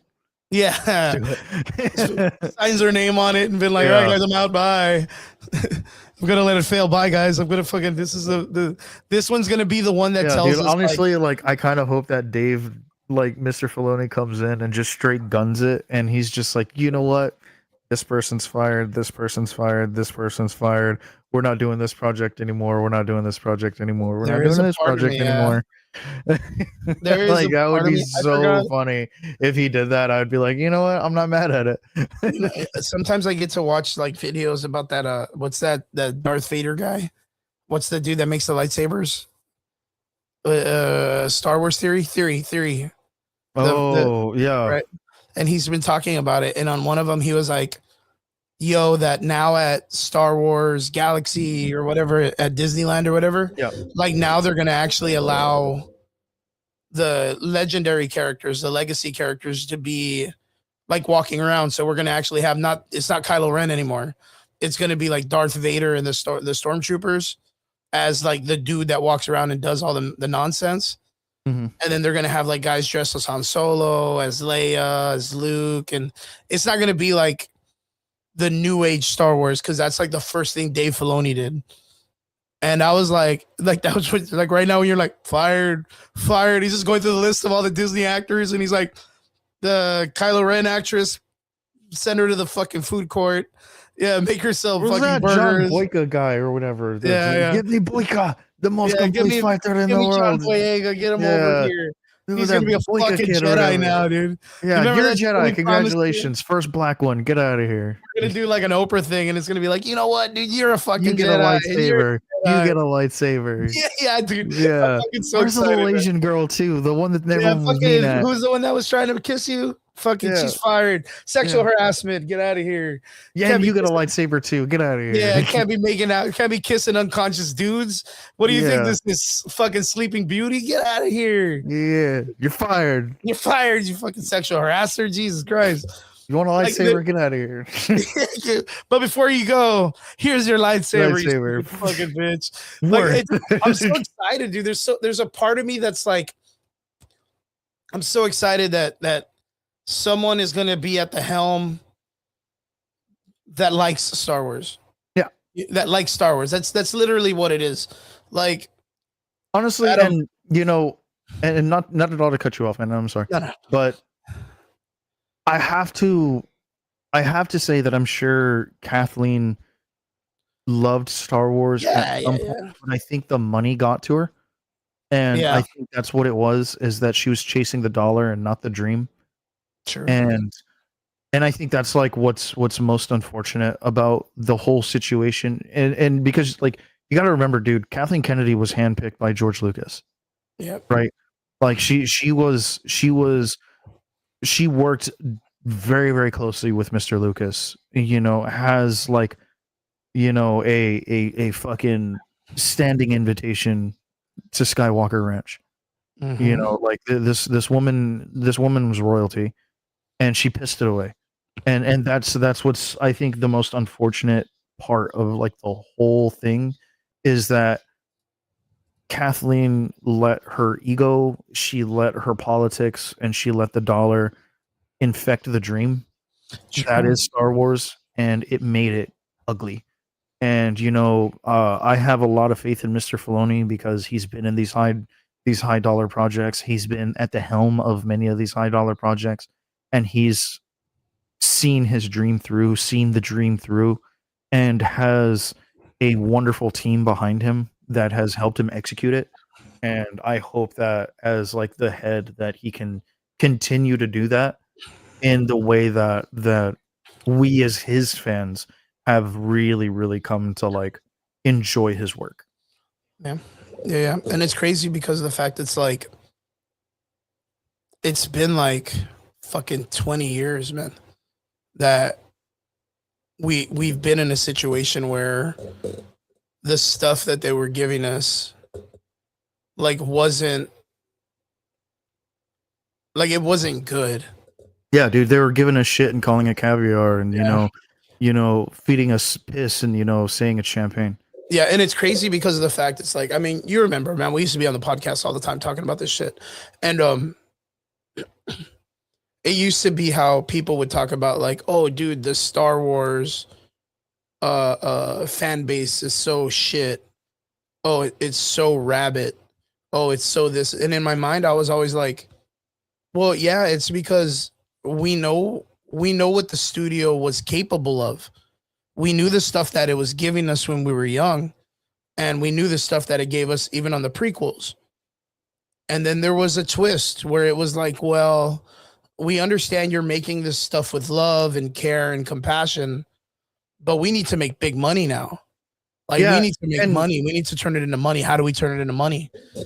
And I totally know what you mean. And as what this you know the last commenter gave us, that's not all that really matters. What really matters is that the dream that George Lucas has is kept faithful. You know, and Kathleen Kennedy had the Her own dream. capability to do that, and she had the you know the. I would like to believe that she once had the dream to do it herself. Yeah. But like I said before, the politics got in the way, the money got in the way, you know, and it diluted the dream. You know, and yes, dude, you know, like you know, Chris is right. Is how do we evolve the franchise while still making it money, and in turn make us money, right? And that's what Filoni, I think, over Kennedy can deliver better. Yep. Is give us the dream while still be able to make money. I mean, because you got to remember, dude, Dave Filoni is still making the Mandalorian movie, and that's gonna be fucking gold. Yeah, that's gonna Gold, be dude. money. That's oh my god, dude. I mean, if Like, not Filoni pulls this needing- off correctly, dude, I mean that could be $1 billion movie. Yeah. I think it'll be in the $1 billion club. I mean, I think if it doesn't- I mean, with the way that we've built that, I mean, it's damn near. I mean, it has the same energy as like an Avengers and the Avengers and like Infinity War, Endgame, and stuff like that. You know, it Well, I mean, has that it's- kind of buildup, dude. I mean, it's one of the most praised shows that has made people feel that it's the closest to what we were getting back in the day of Star Wars. Yeah, Like, if you break it down, people have said like The Mandalorian is probably closest to Star Wars than any other project that has been put out there. So, it's like, true. You know, like Acolyte, you know, had the potential to do it and fucked it up. Yep. Skeleton Crew, same thing. same thing. You know, and Andor then, did really and good. like, granted, I guess like I never really liked Andor. You know, that was just not my shtick. It Mhm. was for some people. Yeah. Cool. I didn't really care for Andor because, spoiler alert, he fucking dies anyway. Yeah. So, to me, I think it was a moot point. I know that some people love the backstory to certain things. Usually, I don't care, and that was one of them. But I mean, hey, I think it people had really its- liked it, and you know, it did very, very well. It was also a Filoni project, so hell yeah. I think it had a and- lot of potential, and it stuck the landing when it came to like the espionage and the seriousness, right? No, But I not at think it all. kinda Andor shade, man. loses- It just wasn't my thing. I like I said, man. Some people really enjoyed it. I Mhm. didn't care for it. I mean, teach their own. I'm not gonna knock anyone who absolutely loved it. I know that it had its merits. It just didn't hold weight for me. Yeah. Well, figure drawing says Andor shade, brother Andor was peak. I think so too, but like I'd like to get your opinion on why you think it was peak. Like, what is it about Andor that you feel was peak? Was it like the gruel nature of making Star Wars closer to like a like a murder style film that had a lot of violence And I stand corrected. and stuff, which flavors away from what Star Wars really was, because the excuse that a lot of people was like, oh well, Star Wars is a kids film, and Andor had nothing to do about children. Yeah, but again, Andor in that situation, like a lot of these films and projects have kind of like picked and choose when they want to be that way, right? Because of the fact that we wanted like the new trilogy of Star Wars to be more, it had its own vibe. I know some didn't like it, slow burn, but I appreciate it. Yeah, and I think that's where Triggs is kind of like saying without giving it shade is he knows that it was a good show, but maybe the slow burn is something he didn't think was very Star Wars of it. Like Star No, Wars, I mean it was more of an espionage. Like it had like a Yeah, very Jack we're talking Ryan about- kind of vibe to it. Yeah. It just wasn't my thing, you know. Like I said, I mean, like I'm not saying Andor was trash. I'm just saying like it held no weight for me, mostly because like I kind of know how the story plays out. Yeah, it's You like know, Titanic. You already know how it ends like up. you know how it's gonna end. Yeah, You know, we know there's an empire, but yeah, I know there's an empire. I know Yeah. he dies, and that this is kind of two of the big plot points, you know, for me as far as like Andor is concerned. Mhm. With that being Hey. said, it was. I mean, I know that it was still a great show. It just didn't do anything for me. yeah. You know, I know that there are some people who like ride on the heels of this new trilogy. You cannot tell them that this was like the greatest evolution in Star Wars history. Sure. But hey, man, you know, I refuse to give in to the narrative that the entire Star Wars fandom is toxic, and I will not feed into that. Yeah, straight. And so, with that being said, if that was your thing, sick, dude. Hell yeah. And it's like it just wasn't for me. And you know that's what's all. super fucking crazy is like, I get where like Figure is saying that, where he's like, oh dude, like it was peak or whatever. The only thing peak about Andor was like the last episode when everything gets all fucked over, dude. The rest of the show, I struggled, dude, watching the first season. There was an episode where I was just like, bro, this is fucking boring. Like super fucking boring. And I lost so much interest in it. I didn't give a fuck about the second season. Everyone only gave a fuck about the second season on the last episode when the Empire shoots someone in the crowd and then all this stuff happens, and then the dude's like, you started this, you fucking faked this, and it turned really like political vantage point kind of shit. But like when everybody on the reviews and was like, oh my god, Andor, so I was like, bro, you have to get through the rest of the sloppy bullshit to get to the cool fucking ending. Where I else know, was like, dude. It has like its own like was One horrible Piece. to It has watch, like it has that like One Piece slow burn. Like you know you're a fan if you can get through this particular dude. boring part.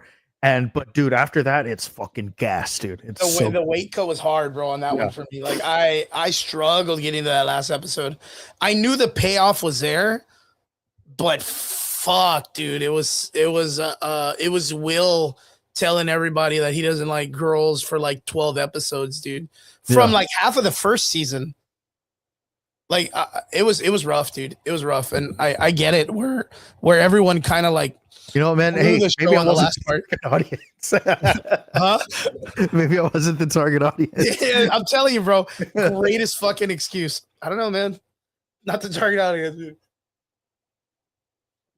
But yeah, the situation that we're in right now with Star Wars is like, I guess it's more positive, right? Kathleen Kennedy is something that we've been kind of like talking about how she needed to drop out, like even before 2026. Like we had been talking about this since like last year. I remember us cutting it out in Brother, 2025. I really didn't think she was going to make it past 24. Yeah, I much remember less us kind 26. of like talking. We were almost gonna do bets Yeah. on how she was gonna I get mean, fired. we at damn near least. ran a poll, you know, like, I mean, you know, they're like that whole thing between Kathleen Kennedy and, you know, Star Wars and stuff like that. And to answer your question beforehand, what I meant with the politics was kind of like going woke, you know, a little bit, you know, it was very, it started Alkaline very, was really very bad. leaning towards the SJW stuff and, you know, like her comments towards like the toxic fandom and just misogyny, you know, and like, oh, you just don't like strong women. Um, uh,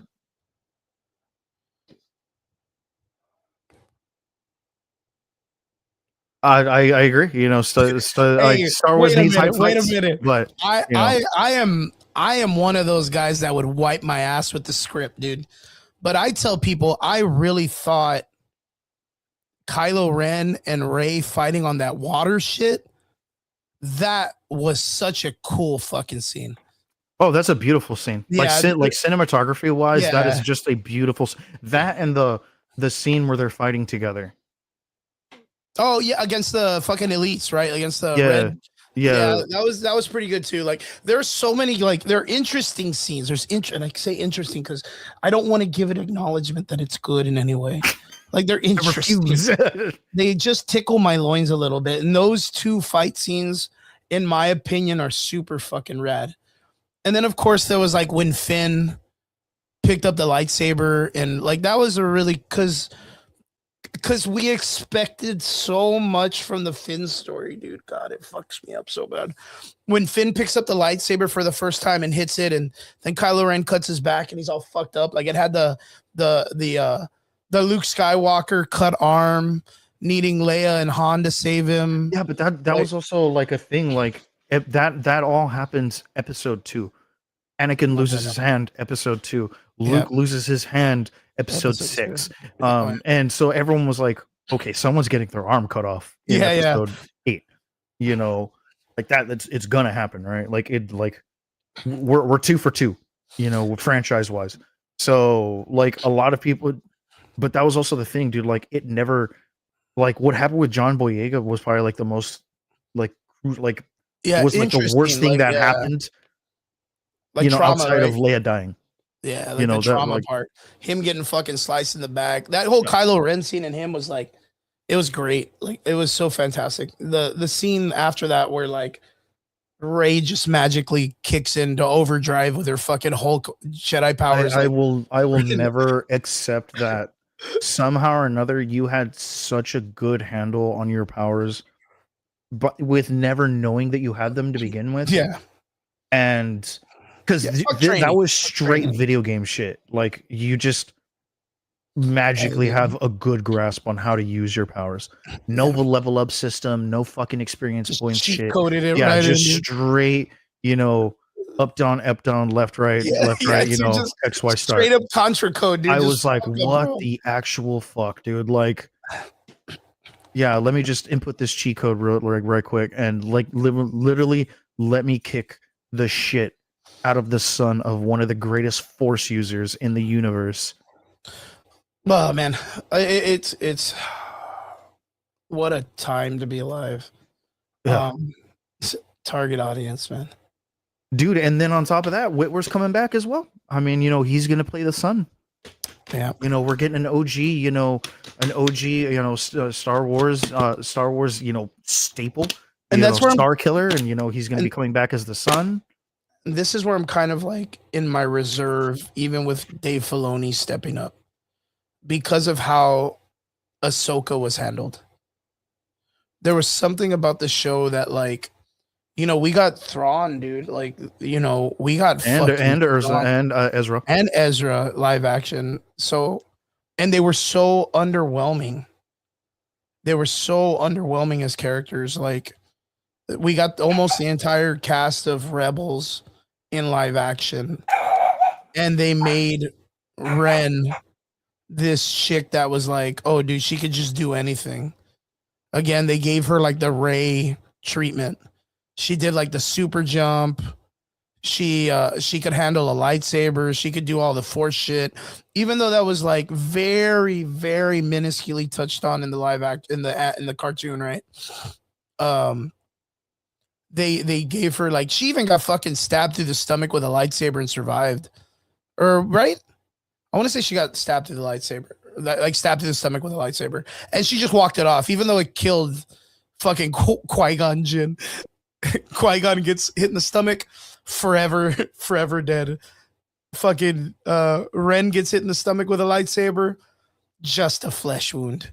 Just a flesh wound. Dude, So- honest to God, I'm starting to now theorize that Qui-Gon wanted to die. I don't know. Maybe. He had Dude, okay. everyone so that we've remember- seen get stabbed in the stomach with a lightsaber, guess what? They're fine. Yeah, everyone Everybody. else survives. But you know what? Okay, so like that's actually a really good statement.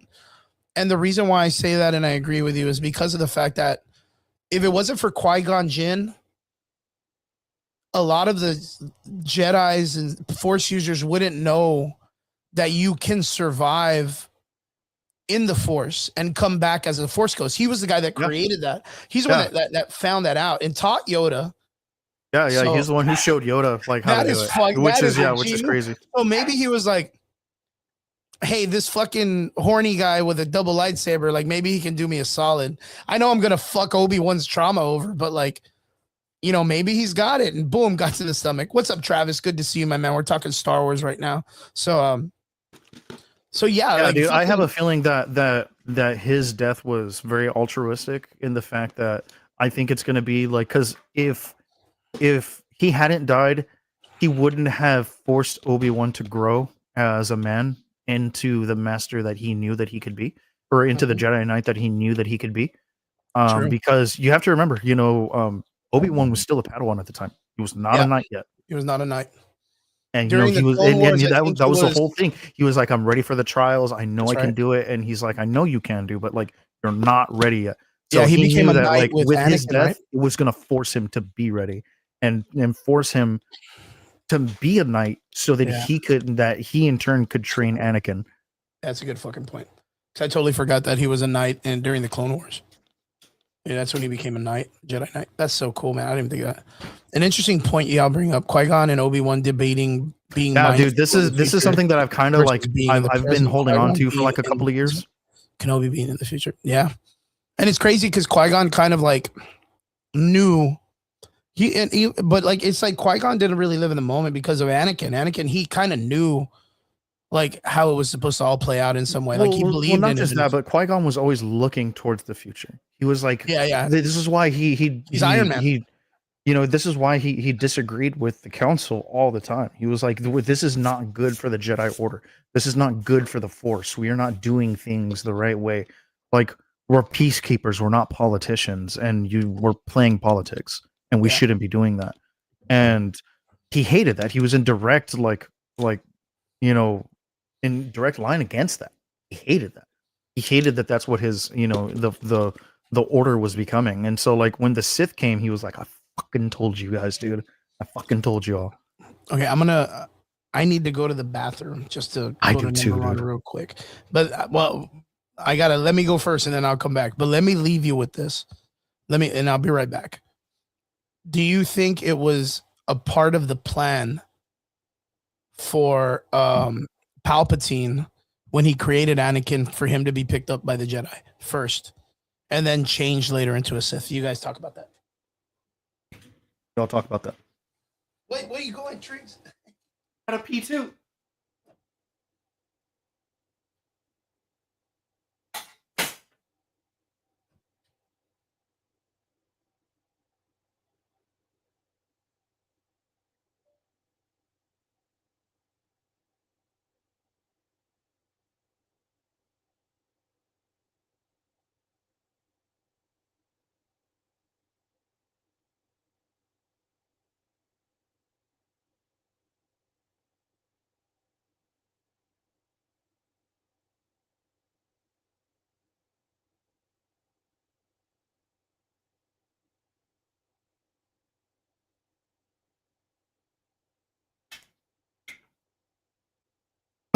Okay, so all right, so during the duel, I have seen that. I have seen the theories about it, how you see Obi-Wan being very brash and rushing and stuff like that, showing his age, and showing his experience, in the Order. He's still running, gunning, and stuff like that, and wants the smoke, as opposed to Qui-Gon, who's very calm. He's waiting for all of it and activates his lightsaber just as they come down, right? Showing the calm in, even in the situation of being in a fight. So yeah, it's one of those things where I genuinely believe that Qui-Gon maybe either one knew he was going to die or allowed himself to, so that overall it was better for the order, his death. um and like I said, it made Anakin, it gave the stepping stones to Anakin being, a Jedi. It gave Obi-Wan the necessary steps to take into being a better Jedi Knight, to honor Qui-Gon. And then on top of that, Qui-Gon became a Force ghost, and in turn teaching Yoda, and more so in teaching Yoda, but also allows Yoda to realize that the Force is a lot is just as spiritual as it is physical, and that maybe playing politics was maybe not the move, because after a while you do see Yoda kind of being like, you know what, I don't maybe this is not the way that we should be going, and you see a lot of the council kind of like, but if we could like sway politics to our side and stuff like that, we could ensure that like the galaxy's safety and stuff like that. And people who always play from the shadows, always end up getting, one in the nuts. And unfortunately it happened, for the Jedi. The Jedi were all but eradicated. Yep, they played a stupid game. It was real crazy because, like, yeah, when the prequels come out and they start talking about all this shit, like, it's crazy to see how authoritarian or imperialistic the Jedi's become, or they think that they're so altruistic that they believe that their way is the only way for it to be successful over the politics, and them seeing like almost like a policing force, right? And when Qui-Gon approaches him with Anakin and says, "Hey, dude, look at this fucking kid! Like, he's got a tremendous power level." Like, how easily they were like, "Nah, send him away." Yeah, they were like, yeah, but this kid is crazy. You're like, yeah, Yeah. but if we teach him not to be, then he Yeah. won't be. They were like, "Look at how much power this." yeah, person but he has too much Like, potential to be crazy. yeah. You brought the crazy person in here. They were like, "Make him work Is- at Burger King. Send him off." Yeah, It's like, you don't think someone he else has is gonna pick trauma. this dude Well, up? yeah, he has trauma. Like, but if he like goes unhinged, then we'll teach him not to. Yeah, It but still if he trips me out, does, man. you know, It still trips me out because even to this day, when I watch that show, when Yoda looks at him and goes, "Not too old," I was like, what do you mean, bro? Like, dude, you he's only like 2 get years older him than at your like youngest kid kid, age, bro. Got it, Yeah, bro. like, what do you mean he's too old? Like, I was so like, it never really, I don't know. It's just me nitpicking, but I never understood that shit. But yeah, No, it's a but good it's not a point. nitpick though. That's like an actual like concern. It was Yeah, part of episode 1. It's so important that it knows Yeah. the best kind of Jedi. man, and unfortunately that did not pan out for quite. Yeah, they fucking wiped that dude out so fast. I mean, I get the analogy that you're trying to make, but man, that was just a bad one because it really did not pan out very well. And the only other those two. person that did that just changed to a Sith, and it was Dooku. Yeah. Yeah, he No, was the and- only other person that was like, "Yo, like, I think Qui-Gon's right," and they're like, "Nah, bro, get out of here." And he's like, "All right, I'll be a Sith, bye." Yeah, Like, you know what? Fuck you guys. like, dude, Dooku was literally a Padawan under Yoda. Yeah. Like under Yoda, and Yoda was such a cunt and such a stickler for all the shit that he was pushing that it made this dude fucking quit. Dude, and you know what's crazy? It's not just one either. Like Yeah. same like thing with 3, right? Qui-Gon. Same thing with Qui-Gon. Like he had these guys just live a life where like it was like, dude, this isn't a life worth living. Like this is why, like, as abysmal as these movies are, Yeah. see, I wouldn't say that he takes on the same mindset.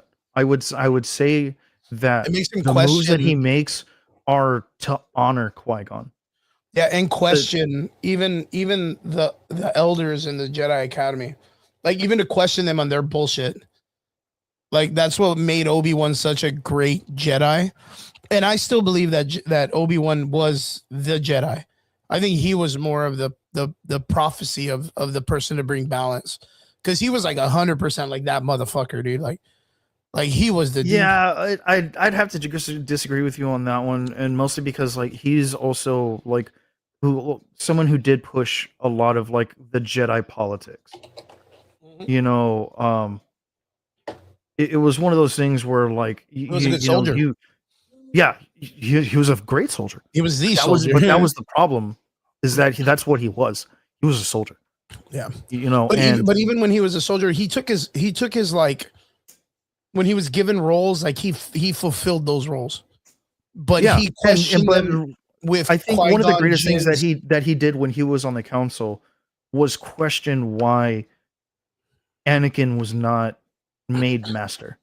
He was just like, I don't understand that. Like all the accolades that this guy has, everything that he's done, all of the things that he's accomplished, despite the fact that we know how, like, what could happen if he decides to like rebel or go against, and we're not going to make this guy a master.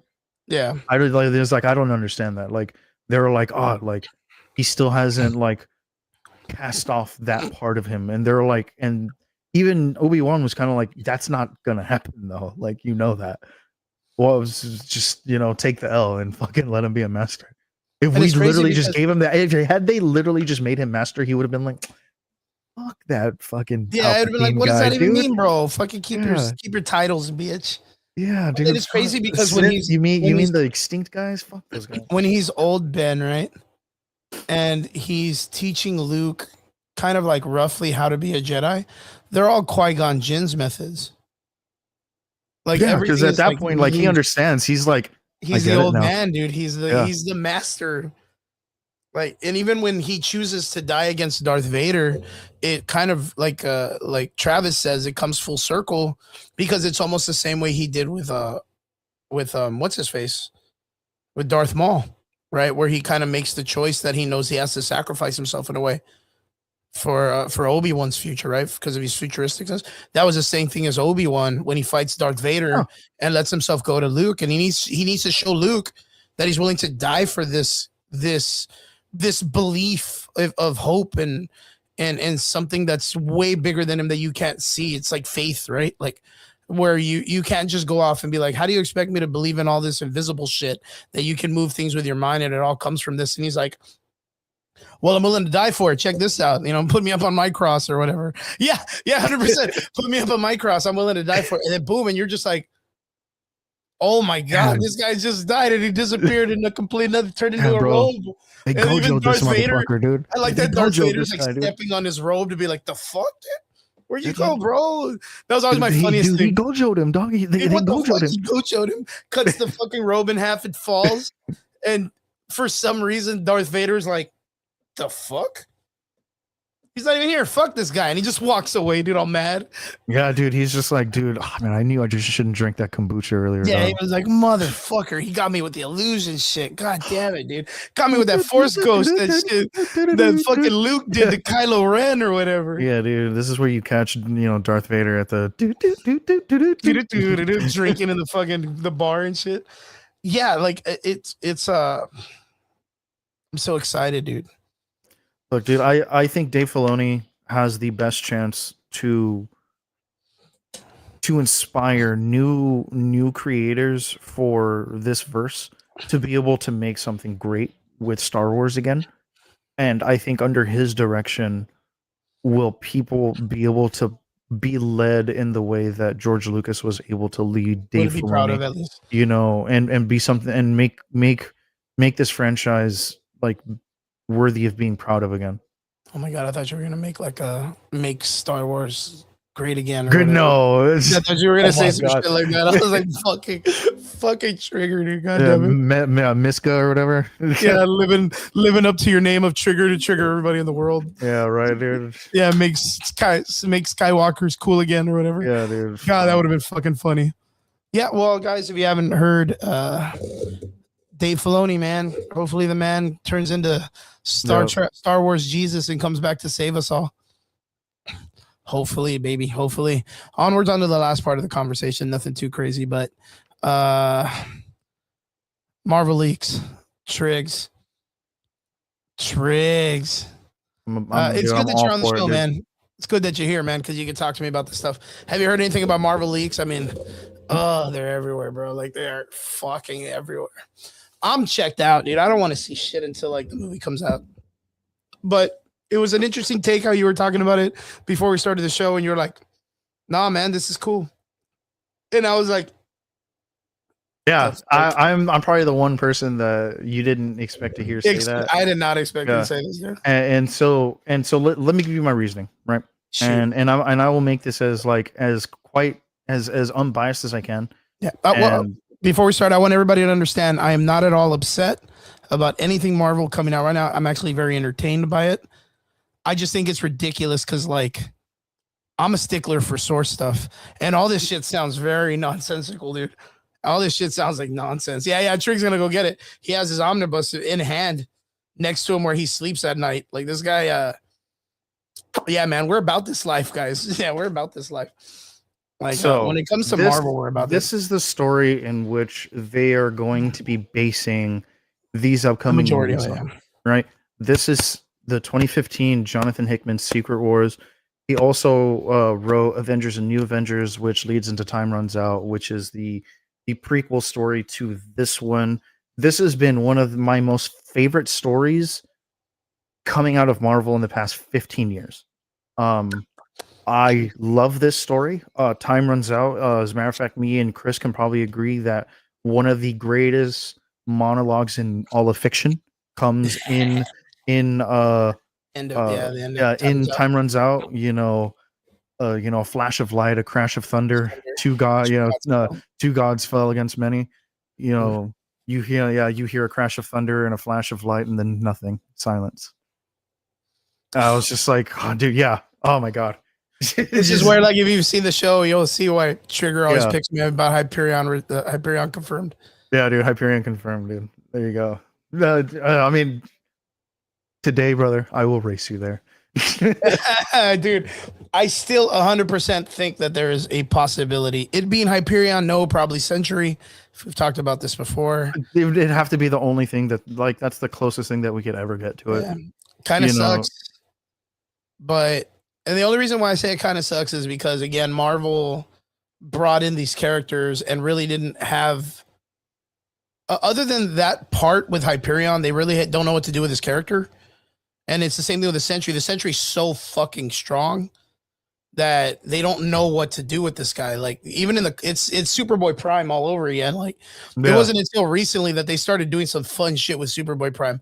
But that's because they're literally like, fuck it, bro. Have him where he can just punch holes in dimensions, like, for no reason. Like, they're literally just like winging the fuck out of his powers, dude. Yeah. So, and he What I knows love most is, like, now, like, Deadpool. and I love how they're now making Superboy Prime aware of how strong he actually is. And that he's they're in a like- comic book. Yeah, And they're that like, he's in a you fucking know, comic I book. could, like, mid diff your Superman, right? Like, Yeah. just straight take his shit up. And then all of a they're sudden, all he's like, yeah, fighting well, we something, have he goes, kryptonite, and he's like, yeah, that doesn't work on me. Any of them. I like the ones when he's like, when the villain's about to hit him or do something, and he's like, well, I'm gonna catch you, and he goes, not if it makes a cool splash page, and like, then the next panel of the comic book is him in a splash with Superman punch, and I'm just like, god damn it, bro. Like, he knows he's in a comic book, like, so he calls the tropes out. He calls the fucking tropes out. He goes, It's it's not gonna greatest happen, bro. football They need mix me in the ever, next dude. episode or whatever. They need me next in the comic or whatever. And I'm like, god damn it, dude. Fucking Deadpool jokes all week, dude. Gwenpool jokes all week. But I love it. digressing, Love it. right? Like, they got these characters, Hyperion and the Sentry, and in the comic books right now, they're very hard to write. They're very hard. They even did one of them a while back where they, a lot of people, of course, are familiar with now the Sentry from, Marvel's Thunderbolts or whatever the fuck. Was it cool? Yeah, I think Triggs will agree with me to see the Sentry come out. Did they do him correctly? No. The Void is like, again, it's a cosmic interdimensional being that can literally wipe out the entire multiverse. And the movie turned it into a therapy session where it's just trauma, which because again, this goes off of one of the leaks I heard where Doom is going to absorb the Void and turn it into one of his abilities. And I question this by saying the movie The Thunderbolts didn't really make it a cosmic being. They made it a Hulk therapy session. So there's no individuality as to what the Void is as a power other than just him losing control, right? Yeah. So how could Doom remove the Void if it's just trauma? You know what I mean? Like, it's very difficult for me. And then when I hear that, I'm like, oh, that's some Reddit made up bullshit. Yeah, no, and this is why, like, oh, I heard this leak where, like, Dr. Doom is gonna fuck Sue Storm, and that's who Franklin Richards' dad really is, and Namor is gonna, like, be in a cuck chair, and that, yeah, that's gonna be the third act of the fucking first movie. In a cuck chair watching. Yo, yeah. Like, I'm just like, okay, dude, you know, so unless I see it from, like, the Russos or something like that, I don't care. Let me ask you this, Tricks, because again, I love Secret Wars too. Like, you know me, dude. I'm huge on this shit too. But for me, my favorite arc, I've said this a million times, is Planet Hulk and World War Hulk. Like, that's me. Like, that's my dude, and it's my motherfucker. Yeah. You know what I mean? That's my motherfucker. Yeah, that's A1, dude. I mean, that like that, you know, that's on the heels of Secret Wars and shit like that. I mean, I'm all about it. And I always consider it, because you have the omnibus, right? So I always say that Secret Wars is like your baby in this, right? Because I got Thor Ragnarok and I got Thor fucking Love and Thunder, which, God, they hate me. Yeah, dude, it's like Taika Waititi was like, so I heard this guy named Crispy really likes this shit, but he really likes this. You know what? Hey, Hemsworth, we're gonna fuck your character up. No, please don't, bro. So for us here on the show, I've always considered Secret Wars and Siege to be Trigger's Siege's baby, peak, right? Peak. I loved Siege. So I'm gonna ask you this just on the whim, and I want you to answer me this truthfully, because of course, if Betancourt was here or Brian was here, you know, dude, shout out to Betancourt, man. You know, fucking kid. Keep Michael Betancourt in your prayers, man. He got into a real bad car accident. And, you know, yeah, I saw that. So you know, shout out Michael Betancourt. You know, keep him in your prayers, keep him in your thoughts. You know, wish him well. Yeah. Of course, those guys would be like, "Nah, Chris, it's okay. Like, it'll be all right." Let me ask you this, because fucking, I'll tell you my opinion about it in a bit. Triggs, what if I told you that the background of Doom being the way he is in this film is because the Doom Robert Downey Jr. character comes from an alternate timeline or an alternate multiverse where he was married to Sue Storm and had a Franklin Richards of his own and had Valeria as a daughter. So he had Sue, Franklin, Valeria, and that's why he's wanting to kidnap Franklin Richards and keep Sue Storm for himself. Like, and that's his whole fucking itch, is because he lost him during an incursion or whatever the fuck. How do you like, how would you feel if that was like the intro for like, oh, this is Doom, bro? So I think that the Doom character is going to be a direct spin on the current Doom in the Ultimates, where it is actually Tony Stark, but under the assumption or under the guise that he thinks that he's Victor Von Doom. Okay. Because that's the way that the Ultimates is going right now. The current Victor Von Doom is actually Reed Richards. Yeah. He put him as that. Yeah, I remember and that. The Maker is still the Maker. Yeah. So, like, I can kind of see that happening. I don't know how I would feel about that if that did happen. Personally, I don't know yet. I'm very, very much wanting to see. But I have bigger questions. I want to know how Cap is coming back. I want to know what's going to happen with Jeremy Renner. You know, I want to know if fucking he's gonna come back. You know, things like that. And I feel, I think, I hope that that could happen. And No, and but no, that, no. you Wait, know, wait. like Maybe you're missing what I was asking though. what's up? How do you feel if I told you that one of the major like things that people are saying is that the reason why Victor Von Doom is doing the Doom stuff that he's doing is because he comes from a universe where he was married to Sue, and But he had that's a too Franklin close and a to Valeria. the comic book, and I don't think that's gonna happen. But that was when they get to Secret Wars.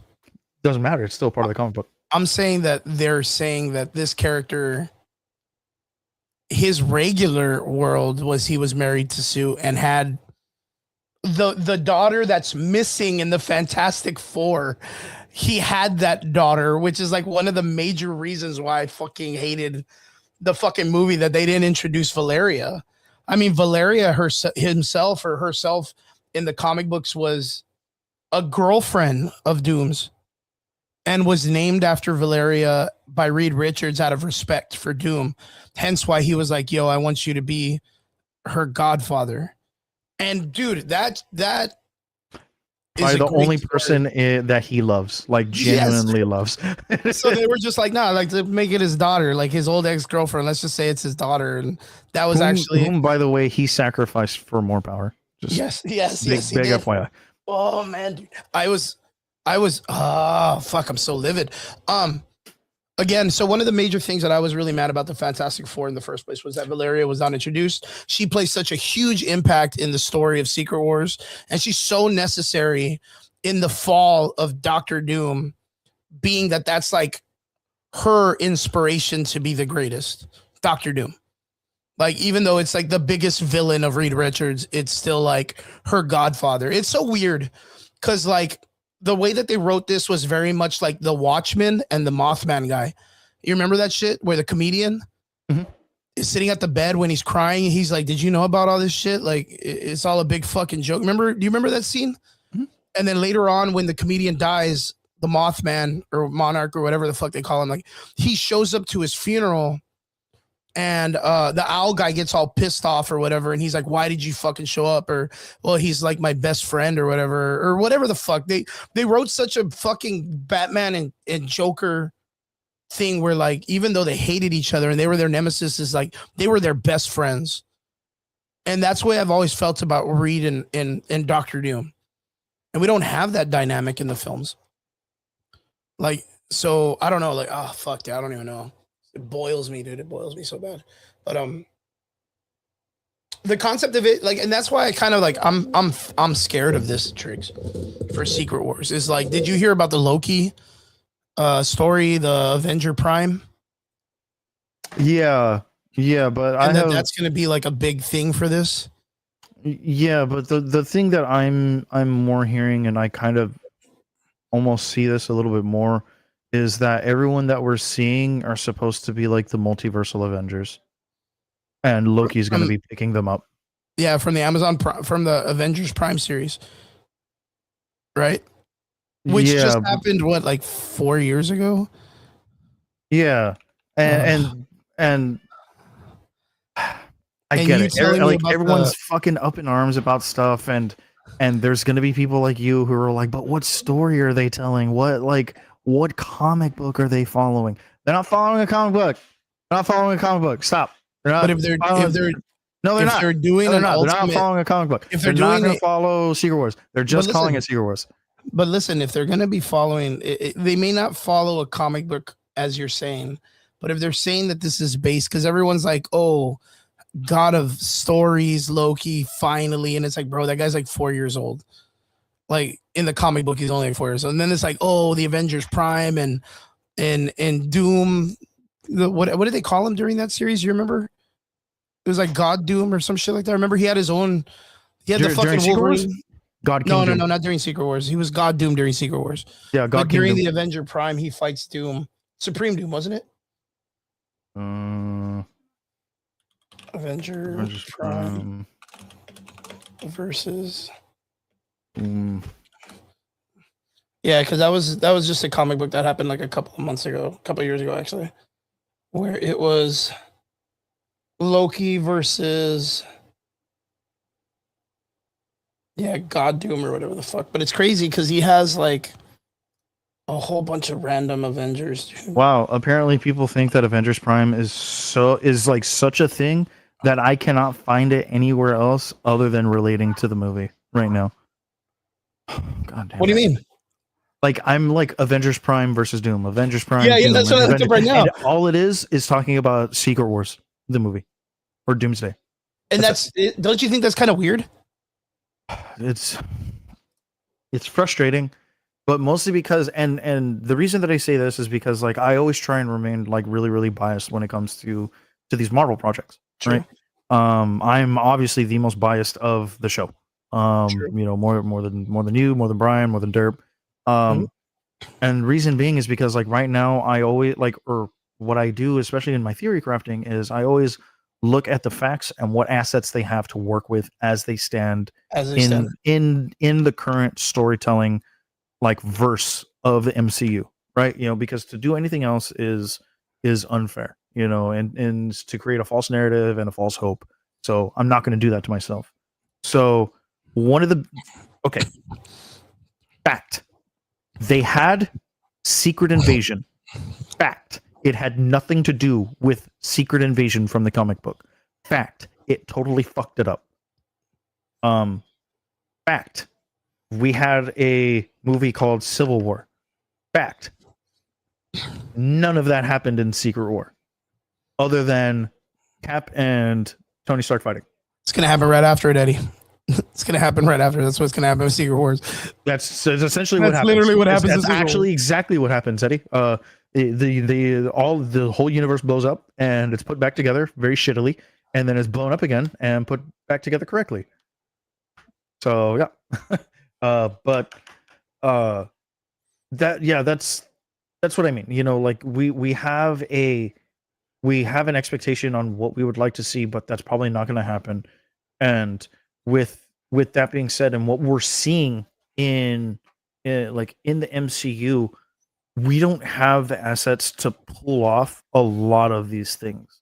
Yeah, like at all. The best that we could do is, oh, dude, One World Under Doom is so good. It's fucking ridiculous. Dude, yeah, it was so sad though. It's such a mind fuck. Like it makes you think that the Avengers are actually the bad guys. Yeah, they wreck socks. So this is the multiversal team for. Oh, it's gonna be small, right? Oh shit. I think we've talked about this before, Triggs. Oh, dude, there you go, dude. Boom, Hyperion confirmed. Yeah, you saw him right now, right? Yeah, he was there. Look, that's the fucking that's the team. Yeah. King Killmonger, Ghost Goblin. Yeah, I remember this. Young Thanos, the Black Skull, Young Thanos, Dark Phoenix, and the Berserker, which is a Wolverine with a bunch of claws coming out of everywhere, dude.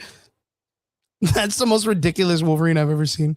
Being held back with a chain. You know who that reminds me of, dude? And when I first saw it, you know who it reminded me of? Channing Tatum in This Is the End. Oh, the bad movie? Yeah. This Is the End. I remember that shit. That shit was funny. How do I get out of this?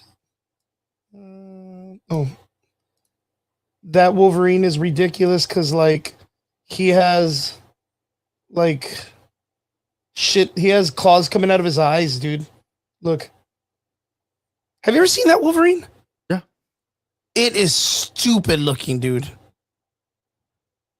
That's horrible. What the fuck is that? What's a death clock? Death clock or Deathlock or whatever. What the fuck? And he's normal looking. What the hell? He's not even like an altered version of himself. Channing Tate, yum. There's Avenger Prime Loki with the helmet and all that stuff. All of his gear of all the Avengers he's collected over the years. There he is. Redonkulous, bro. You know who I'm actually really, really excited to see again, and I hope that I get to, is Peter Quill, dude. There is, 100%. I want to see Peter Quill. Want to see Chris Pratt. And you know what's super fucking crazy about that is every team that you've seen come out that people are talking about in Reddit and all this stuff, Peter Quill is not a part of it. The Guardians aren't a part of it. It's like they forgot about that team exists. It's super crazy. And that's because of the fact that a lot of the stuff that we're seeing in these leaks, and this is why I say it's ridiculous, is that it's all made up shit from like wannabe fans that they're supposed to become popular. And And it's thank you just very this much weird- for acknowledging that finally, because I've said this for years, dude. That like these posts hold no weight. Like Yeah, I 100%. I can make a fucking Twitter account right now and post some stupid shit on like any one of these stupid fucking blog posts. Yep. It's gonna pick up traction just as long as I give it a little bit of faction. Like Yeah. I place it in somewhere factual Yep. and just spin that off, and people are gonna eat it up. They're gonna repost, and I'll become a fucking overnight sensation. Overnight fucking TikTok celebrity. Yeah, Yeah, it's And- ridiculous, bro. Because some of the shit that these people are like say, like it. There's some of it like that yeah, dude. I feels- mean, you could quite literally make a fake ass TikTok right now and be like, "I read reports that David Russo said that he hates everything that Taika Waititi ever did, and if he Yeah. had the choice, he would have just fired Waititi right after Ragnarok." What do you and he guys said he's think? gonna make Comment Love down and below. Thunder a part of the multiverse. It's not Yeah. even the real. It's not He even what says really happened. that love Thor son isn't even a real, Isn't a character. yeah, isn't even a real kid. It's Yeah, actually yeah. a boy. Comment Yeah. down below. Tell me what you think. Yeah, 100%. Yeah, it's very crazy. Some of the stuff I feel like, I think we talked about this a long time ago, where we were like the introduction of them bringing like the Fox X-Men characters back from the dead, right? Okay, we see that. And you know what? That's way more accepted than I thought it was going to be. And you Mhm. know what? I'm all for it because, like, Yeah, yeah, you got, you kind of got your goodbyes with, the Fox verse and stuff like that. Being with like Deadpool and Deadpool and Wolverine and and stuff I was like just about that. to say that too. Like, But dude, I mean, to bring them all, like, just to everybody, I mean, dude, I mean, the last person that you would need quite literally would be Anson Mount for the Inhumans. I mean, if he announced that, I would fucking lose it, dude. I think it would be. so sick. I think it would be really, really fucking crazy because I was just thinking about this the other day. So we see the return of the Fox universe, right? And the way I feel is that they're gonna do this thing where like Wolverine being sent back to the future or being sent back to the past and rearranging the past and fixing it and all that stuff. When he comes back to the present in the later part of the X-Men series and everyone's kind of grayed a little bit and older, and Charles Xavier gives him the whole welcome back, my friend, like it's been a long time. I kind of feel that was going to be the nexus point, and from there it's going to be like people that have time traveled in their series end up causing the incursion. And the scene of like the whole like the Sentinels and all that stuff, I really just think that's the death of the X-Men. Like I think that's the death of like the entire universe. Like everything's just gone to shit, and they're blaming the mutants for doing it or whatever. And that's how they get their incursion or whatnot.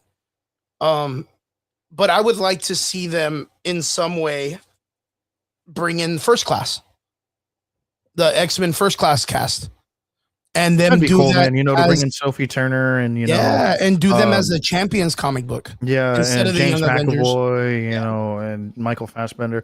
That'd be sick, dude. And because, like, first and foremost, dude, James McAvoy and Michael Fassbender are fucking phenomenal. Fucking awesome, dude. They did so Dude, good. they are so good, so good. That's why I feel like it's kind of like a letdown. If that the they're not a Russos part were of it. like, "Oh, we have 2 generations of Fox of X-Men, yeah. X-Men," Yeah. I The would be like, olders and the young ones. yeah, Like dude, that I'd would be be all about it. so dope, bro. Like fucking bitch. Because that's the thing is, right? We're getting Sadie Sink as an apparent young Jean Grey in the Spider-Man series, I've heard that. which I kind I- of think isn't real. Neither do doesn't make a I. lot of sense. I have a hard time believing that. Yeah. I think that she's gonna play someone from the Spider Totem. I Okay. I think that they're gonna go along the line of the Spider Verse. you know that I that still they're think she could play a badass like Gwen or like Gwen Oh, Stacy or something. honestly, You know what I think mean? that I think that she would make. I mean, obviously, everyone would love to see her as like a proper MJ, right? Yeah, of course. But I think that she could be May Parker. I could see her as May Parker. Yeah. Um, but I mean, heck, who knows? Um, my thing is that we have to see how the incursions are starting, right? I think they Yes. started because of Cap. yeah, either Cap or Doctor Strange. I think Cap. I really think because When he again, was like putting all the stones back. no, it wasn't that. It was him going back and not stepping on the wire and thinking of only himself and taking Iron Man's advice about, you know, doing it for yourself for once. So him going back, Peggy Carter, they have a baby. That baby should not exist. Like it literally should not exist. So Steve is going to be in this situation where he goes back and creates a child because you look at Steve Rogers' life, right? He doesn't time travel into the future. He gets frozen, preserved, and then wakes up. That's natural travel through time. Like he doesn't like do like an experiment that sends him into the future. Like he progresses because he's stuck in ice, which just prevents him from aging, and that's just what it is. He breaks the timeline by going back. And then, of course, like sticking to all the stuff and the jewels, like that's understandable until it gets to the necessity of him being off planet, because he has to take the soul stone to Boromir, right? And it's like, how does he do that? Like, how does he do that without getting involved with the Guardians, without him stealing a ship that can go to space in some way? Who does he get that from? Unless he goes to a Nick Fury, a Tony Stark, or a AIM person. You know what I mean? Like Cap does not have that intelligence. It's forced across the entire thing that he doesn't have that intelligence when it comes to like time travel shit or whatever. He literally has to go and ask Tony for help when he's retired. You know what I mean? Like he literally, and then it goes to the Hulk of all fucking people to get help from him to do this. Oh my God, is that a Kyle Kalinske? I don't know what that means. What's a Kyle Kalinske? I don't know what that is. Anyway,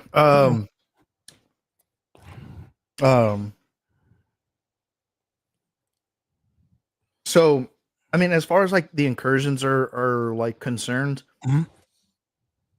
there's obviously a lot to unwrap there because I from a reader's standpoint know how the incursion started, know what the first incursion was, and how everything came to being, right? Mhm. We know that the incursions are happening because of Doctor Strange, right? And we Mhm. know that the incursions are still somewhat a thing because of Fantastic Four and how they kind of like touch on like how incursions work.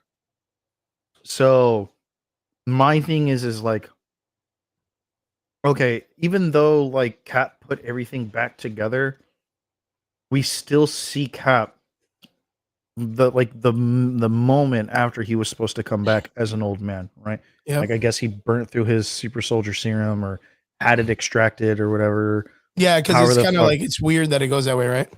yeah. Which kind of also leads to Time Runs Out, because how does Cap look in and Time Runs Out? He's an old man, you know, and he has to have an armor made for him to fight, you know, Tony Stark. Mhm. But even so, even though like granted, I know the biggest like hurdle that everyone has is, yes, he has a kid, and two, how exactly does he return the soul The stone to stones. Vormir, you know, plus having to interact with Red Skull again, you know, that's get it, right? I hope we get an answer to that. Will we? We probably won't. You know, I hope we do, because that's a pretty big plot point, you know, that we need to find out about. The whole kid thing I don't really care about, you know. But if Tony hadn't told him to do that, I think Tony would have been a little bit more, wouldn't have minced his words so much. And I think like if Tony knew that something was gonna happen bad for him doing that, he probably wouldn't have had him do it. Or I would like to at least think that. And yet again, another thing that I could also think of, and granted, this may not have been in like the war room at the time, is like then that also makes like the TVA completely like incompetent. Yeah, totally confident. Granted, we already Ridiculous, kind of know that they are, but still, like, This idea of them keeping things very simple, and it complicates things. I mean, even with the idea of Steve, like, okay, like, look, watch it. I don't want to have this conversation, but we have to. Steve goes back in time, has a baby with Peggy Carter, which ends up apparently being the aunt or the whatever to Sharon Rogers, who is the girl he made out with in Civil War. You made out with your sister, man. I don't want to bring it up, but Spriggs, do you see what I'm talking about here? Like, I get it, dude. And that's why I said it the way that he made out with yeah, his you sister, fucking made out with man. your sister, man. I don't want to say these things, but like, there's a lot of ridiculous. I get it, dude. Yeah, but that's horrible. And you know me, bro. You know I love this shit. And Cap is my guy, but like, yeah, that is not my guy when it comes to those things. Carter was not Sharon Carter's grandmother. That was her aunt. So that means No, yeah, 100%. would have been either a sister or a brother that Peggy had. That like, granted, yeah, is it weird? Yeah, no. It is now, because that's also the same Cap who made out with like her future niece. Yeah. This is very Alabama of him. Yeah. And he's aware of this too. Yeah.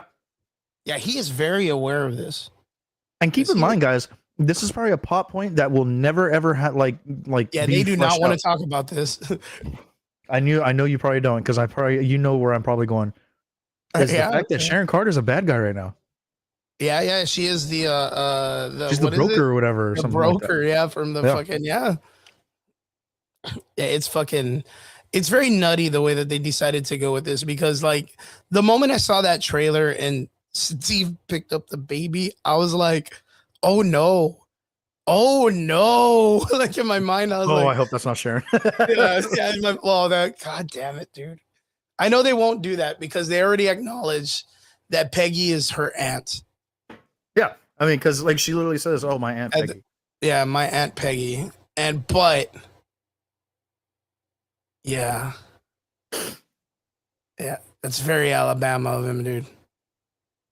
So I literally think that the whole Captain Rogers going back in time and staying there and doing that shit, I think he wasn't supposed to do that. Right? I get why he would do it, because he was like, well, fuck it, dude. Like Tony can do it. I can do it too. I guess he didn't really think this through. He could have found any other girl, but he really was about Peggy. Right. What if I just use the time stone? Yeah. It didn't work with me and Sharon. I can just go back in time, baby.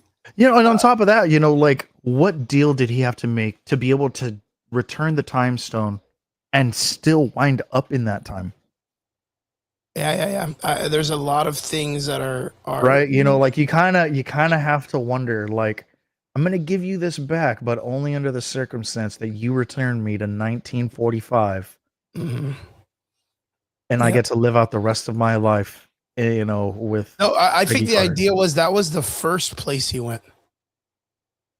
Like he went back to the first place, which was when Tony and him found it in the original Shield. Oh, the Tesseract. Yeah. The Tesseract. I think that's where they went. You think that's what he's doing? But dude, then how would he have returned all the other ones? He just stuck it out. He stuck it out from then and there. He just outlived it. He would have needed to have gone to every single. Exactly. Yeah.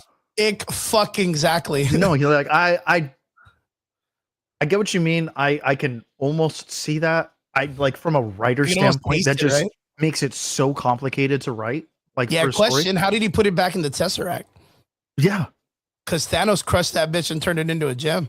Yeah. Yeah. How did he put it back in How do you get to Vormir? Yeah. How did he put it How back did he in even that find chick, Vormir? in You're gonna Jane tell me that, Foster? like, oh, by the way, I know where Vormir is, bro. Yeah. You barely know where West 32nd is. Get the fuck out of here. How did he put it back into what's her face in Asgard? Into Jane Foster after Rocket took it from her using some like special needle shit that removed it from her. And how did he turn it back into liquid form? Yeah. There's a million questions that this kind of like puts into perspective, because everyone just assumed that he put the crystals back, but all of the crystals, well, 3 of them are just like in an awkward situation. One of them first is a fucking spear, and then the other one is in a tesseract. The space stone, yeah, is in Yeah, the so, is in like- the scepter. The tesseract, well, you know, or the space stone, yeah, that's still in the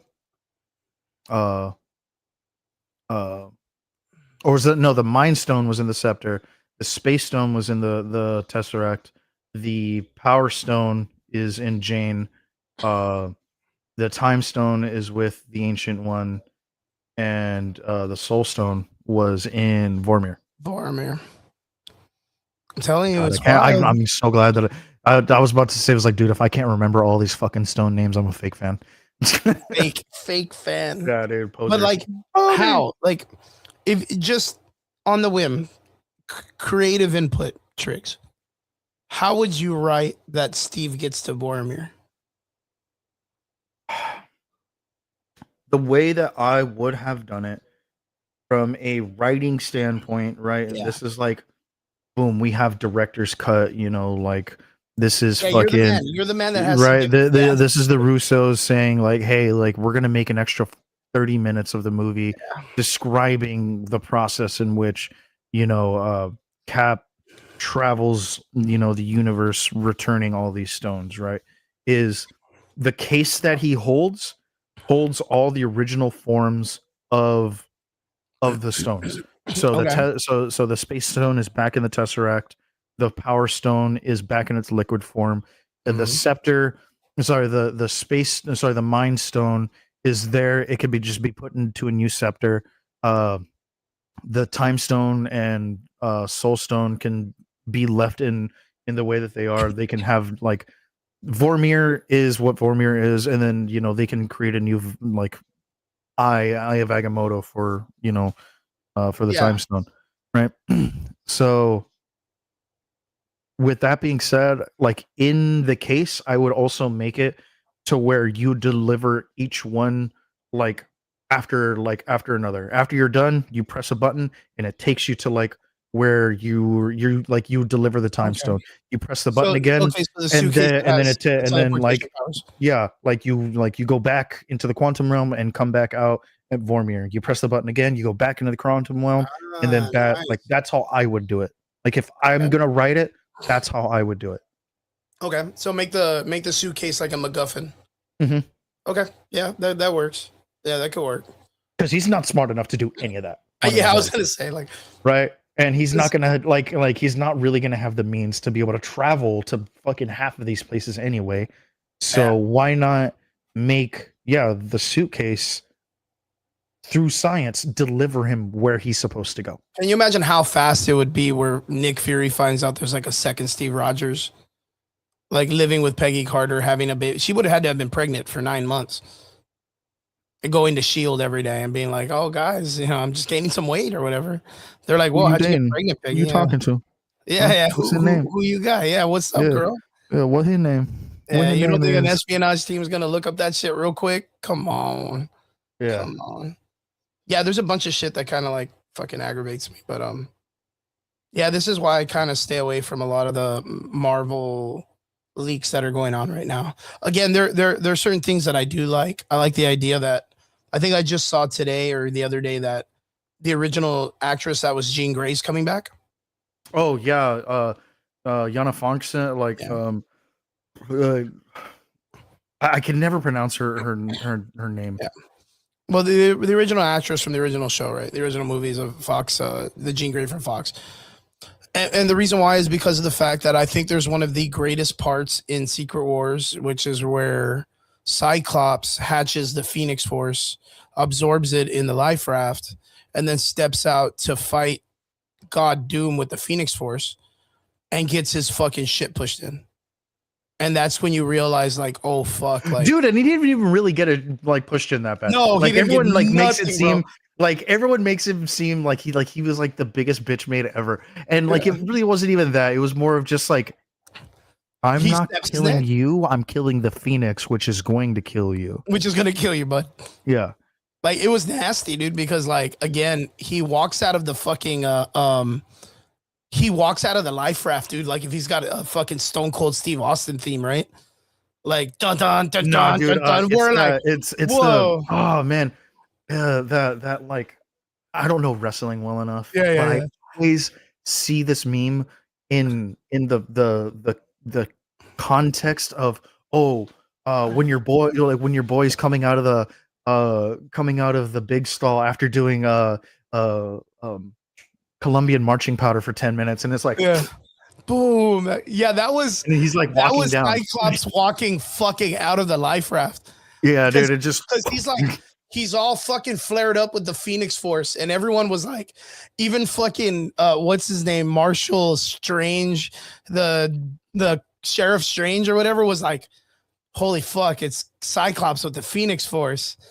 And Doom is just like, snap, like breaks his neck, dude, and everyone's like, oh, dude, we gotta fucking bounce, dude. This is wild. And Doctor Strange is like, zoop, like he just zoops them all away. Doom looks at Sheriff Strange, like, hey, why the fuck did you zoop him away? And he's like, look, bro, you know this had to happen, dude. I'm gonna yeah, I'm gonna betray you. you knew this was gonna happen, bro. Yeah, I yeah, really thought this was you know- gonna happen way sooner. you know, exactly. Doom's like, fucking Strange, god damn it. Like, it just zoops him, dude. Like, Yeah. in my mind, I'm like, when they started saying that Cyclops is coming No, back. dude. Honestly, to me, I think the funniest part about all of that was like when Valeria was just like, "So what happened with Strange? Yeah, what did you do? What'd you do?" Yeah, what did you No, do? it wasn't me. It was the invaders. Nah, fam. No, it wasn't. Yeah, I look at all the stuff on my computer screen in the back. You know me, uncle or grandpa or whatever the fuck, Doom. You know me. Really?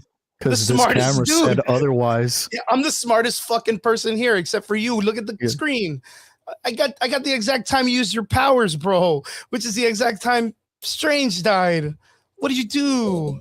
And he's like, look, What'd you Valeria, do? don't make me do this. I don't want to He's like, explain look, myself. I love you. I gotta go to my white hot room. Yeah. Talk to my friend Owen. Like, dude, there's so many things that my brain is like, okay, we're getting this. And then No, there dude, was but he also gives her like one of the greatest lines, and it's more of like, you know what happened, don't make me say it. yeah, You know, he because was he knows he has to and- punish her. He knows he Yeah. has to be the god after that. yeah, because he's just like, you know what, like people, like what I do to people who question me. Yeah. He was like, and you know what I do when I have to answer such things. Yeah. So don't make me have to answer this. He And has a so limit. she to was what just he's willing like, to- okay, no, she's I bet. All right. I know All right. what you did. I know he did last summer, bro. Yeah. Yo, and then we had the announcement a couple of months ago about King Thanos. And I was like, oh man, dude, we're I don't getting believe bro. it. I honest to God refuse to believe that Bro, why would you refuse to believe it? because he plays zero fucking like he has zero credence in that story. What? What do you mean? He's like King Thanos doesn't have anything to do with Secret Wars. well, not King Thanos, but Thanos himself from the 616 does. Yeah, but I mean, like everyone's just like King Thanos, and I'm like, yeah, King Thanos has like nothing to do with like any of this. Do you remember this poster? Yeah, I do. This is it, bro. This was That's the not Secret Wars. introduction.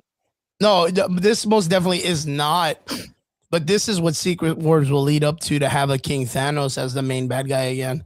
And King Thanos, they're gonna do it to be like that he was like the ultimate. And they even said it a couple of days ago or weeks ago that we're getting a cabal or something like that, didn't they? In one of the leaks. I'm Did not you paying attention to these. I'm not paying attention to these leaks. Like I've seen a few of them that like the only ones that I actually gave like actual credence to was I saw the leak with Cap. I saw the leak with the Thor, Wakandans, the right? Wakandans? Yeah. And I thought that was cool. I It was alright. love Yeah, it was pretty I dope. love the Wakanda one, and Yeah. only because like if you really go frame by frame, you can see Namor and Wakanda have teamed up. Yes, yes. But is that what? So what was the thing about the desert? Is that like you think that's a part of Wakanda? The desert? Yeah, because there's like a No. scene. There's a scene in that video, right? Where I like mean, it could be. You know, heck, I mean, we haven't seen all of Wakanda. I'm sure there. I mean, there has to be a desert in. I know there's more than I one mean, it's desert in fucking- Africa. Yeah, in So, Wakanda or Africa, right? Yeah, you that know, makes a lot so of like I'm goddamn sure sense. there's a desert in Wakanda. I mean, he you gets know. his ass kicked in a desert for once. Yeah, and it'd be so funny, but like, it mostly has to deal with this, you know, with the Fantastic Four meeting, you know, the Wakandans. Which I think is a smart move. Have them meet the smartest person on the planet, Shuri. Yeah, Like, yeah, that's like the smartest thing to do. Those are the guys that'll build the life raft because if I'm not mistaken, it was Reed and T'Challa who planned the life raft in the first place. it was During, it was Cameron's Reed, out- T'Challa, Beast, and someone else, and they had the plans and the Hulk. They had the plans for the life raft and more so who should go in it. Yeah. Yeah. But So even that's, then, dude, and yet, like, this is why I fucking love Time Runs Out and Jonathan Hickman's writing. Is I love when Black Panther went to the American government and was just like, "I'm going to tell you all this right now, and it's bad. You all It's are going to bad. hate it, and sorry about this, but everyone's going to die. Yeah. You're actually going to die in like a month. So you should really get your affairs in order. There's a life raft. We've already chosen who's going to be on it, and it's none of you." And they're like, "What do you mean? We'll give you anything that you want, blah, blah, blah. You know, like, let the people die. You know, I have to get on the raft." And he was just like, "And that's why you were That's not why. going." Yeah, it's fucking. There's. I really hope that they go with a lot of this stuff from the Time Runs Out stuff. I would love for Yeah. it to, but I posted this on our chat. I think they're going to slate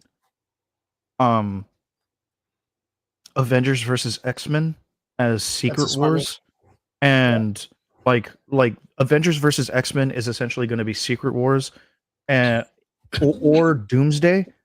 And Doomsday is going to be Time Runs Out. I think. Well, I mean, yeah, I could see that happening. I mean, the thing is like after the Captain Marvel movie, there is a lot of like weird animosity between the Monica Rambeau's character and her mom's character, where like they're very aggressive towards each other, right? Your microphone. Oh, come Oh, there you on, are. Ram. But no, I was saying it very quietly. Yeah, I was like, stop, bro. I mean, you have to give it Monica respect Rambeau. because it is a part of this movies.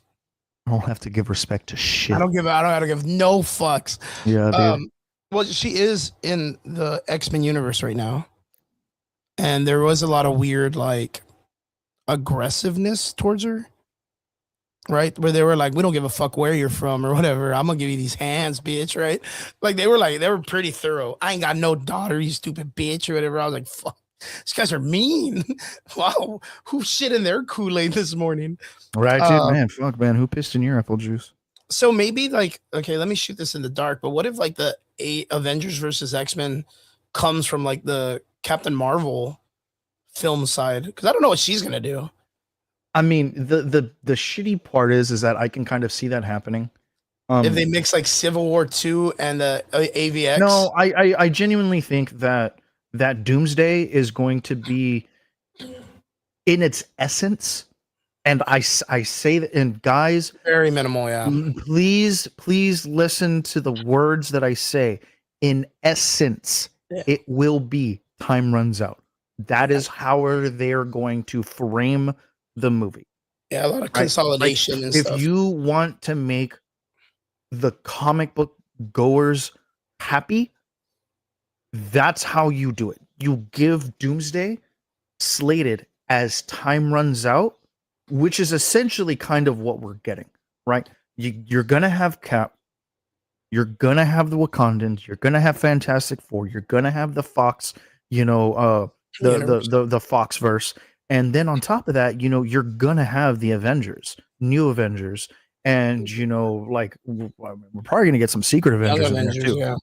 And Young Avengers. Yeah. So with that being said, we're really, really kind of touching on time runs out territory, which means Secret Wars will obviously be Secret Wars, but because we're getting so many Fox X-Men assets, this is why I say Secret Wars, in its essence, even though it's being called Secret Wars, is going to be a blend of Avengers versus X-Men and Secret Wars. I mean, it makes sense because of the fact that like when you remember Time Runs Out and you remember the incursions and all of this stuff, like the incursions were consolidations into series and stuff in the comic books that were making money and some that weren't. So some of the stuff that wasn't making money, it was just the other world was winning, the one that was making the most money. So like, if I'm not mistaken, it was like the 616 versus the Ultimate Universe. And then they consolidated, right? They were like, well, Miles Morales is good. The Jane Foster story's cool. The Nick Fury being Samuel Jackson is pretty dope.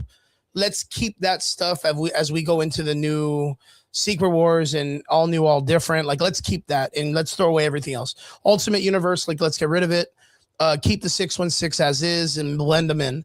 But then there was an incursion or a Time Runs Out that was like specifically Tony Stark versus Captain America in Civil War continued past the idea that they didn't get over it. And it was like them fighting to the ending.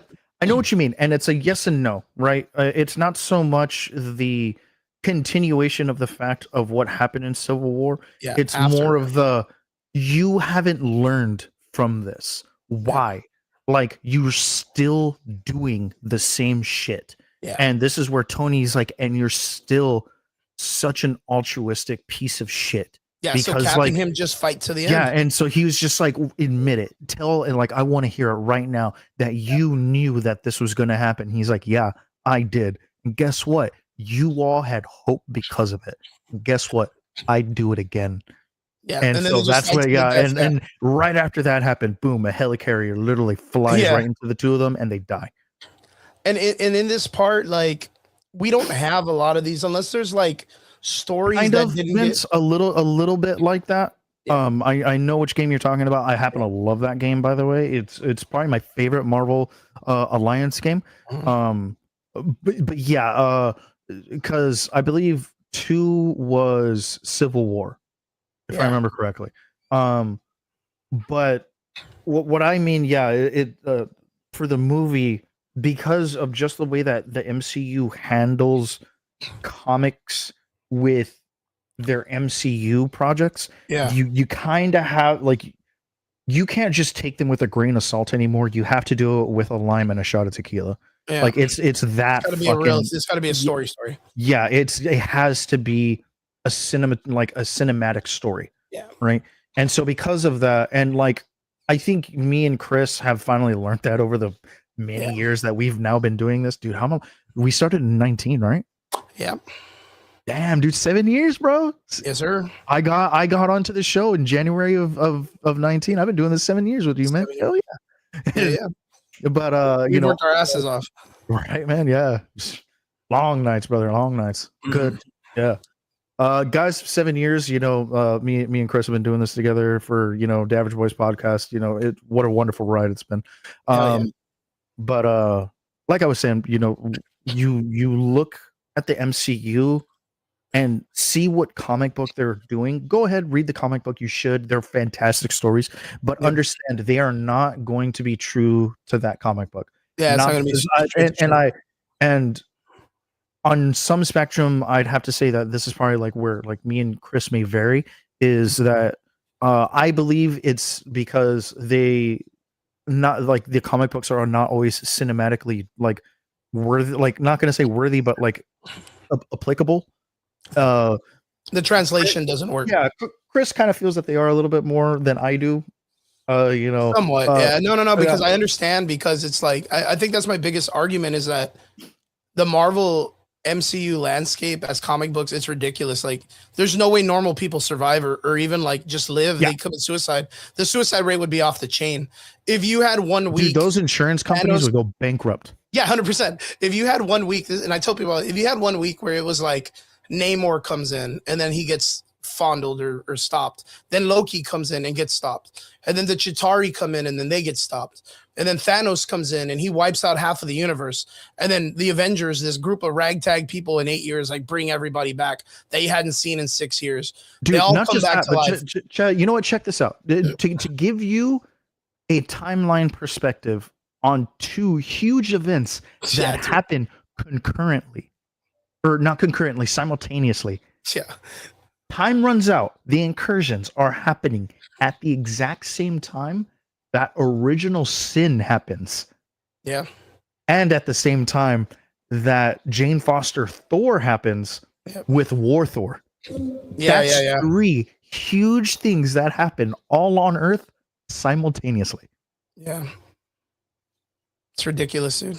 Like Dude, there's no insurance way the normal companies human would go survives. crazy. There's no way the normal human survives without like mass suicides and all this other stuff.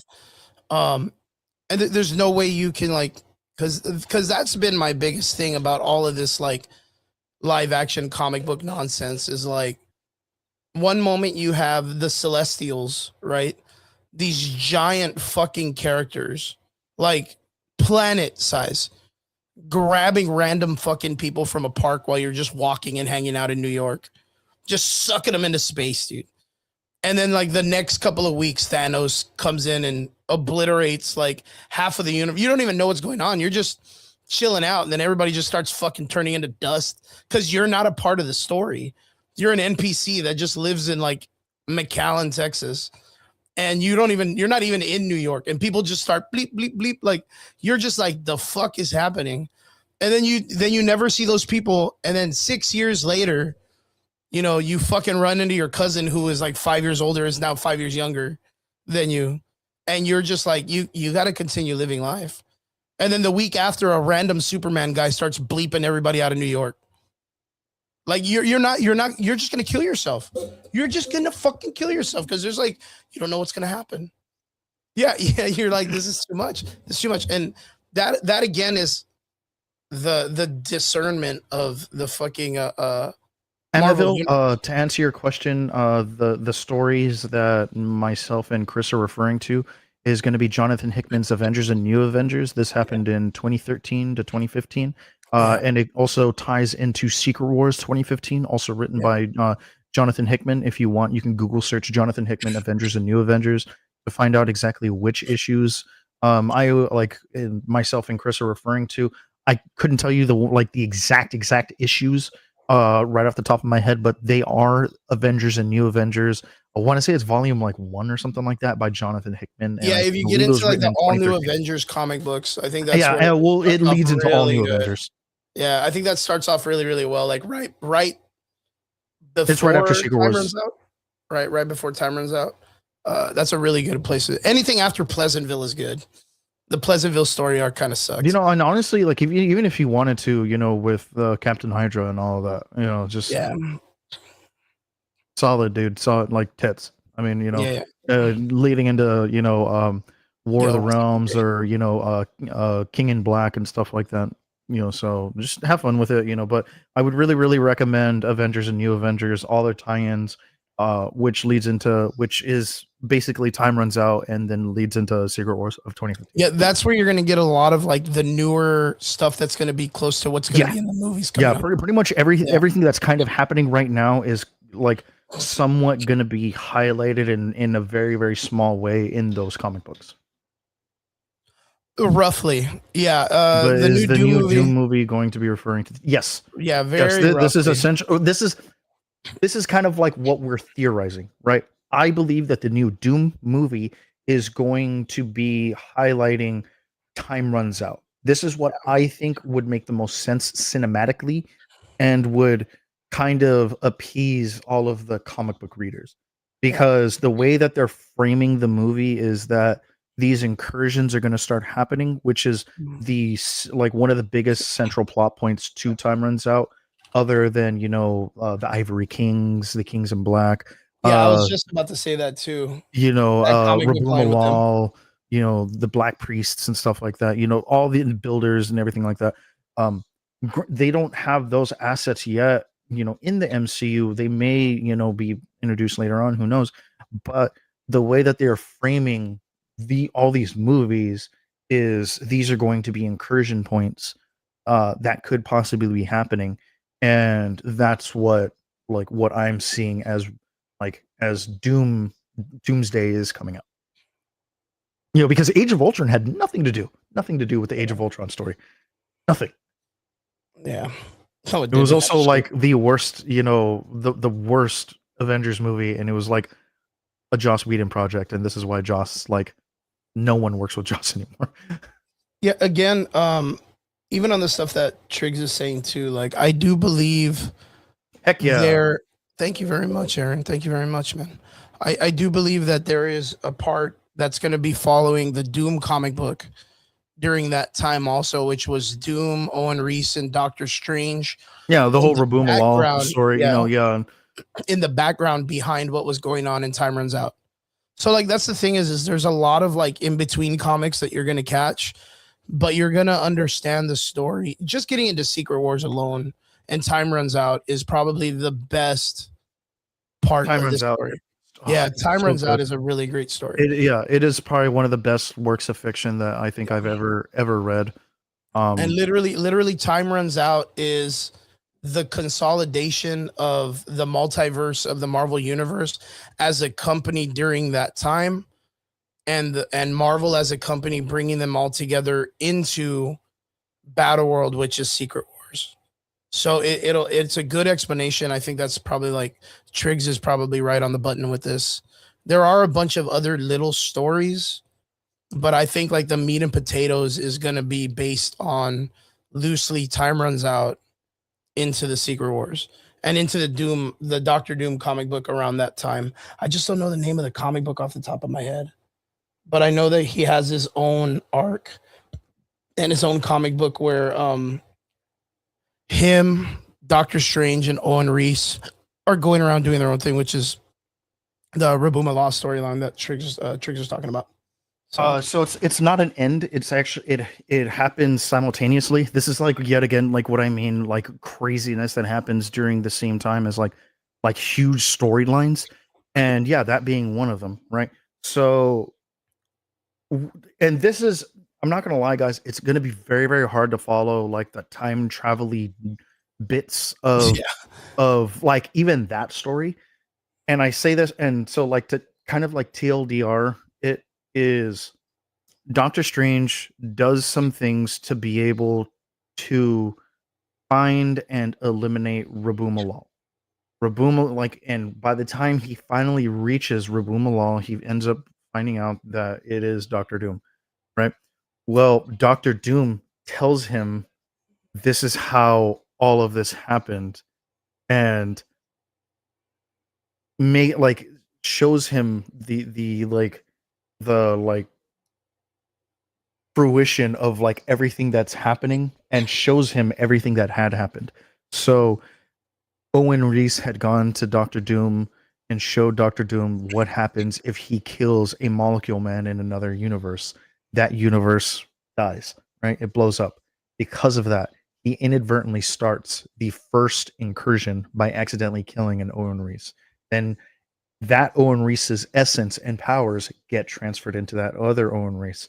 So he keeps, and so it becomes a domino effect. And so essentially Rabuma Lal is trying to get in front of that to stop it. There's a lot more that happens, in there. I'm leaving a whole lot out, but that's essentially what happens. By the time Doctor Strange gets to that particular point in time, the end part of their plan is going to happen, but it happens in a way that they didn't expect. And so when it does happen, this is how Secret Wars starts. My own worst enemy. That's It's a great story. Yeah, it's a great story. Yo, let me Yeah. let me get your fucking let me get your point of view on this before we for start hitting Wonder Man. Why? Honestly, man, I haven't seen the trailers, dude, and not because I don't want to or anything like that. The guy that they have for um Mhm. for Wonder Man, Mhm.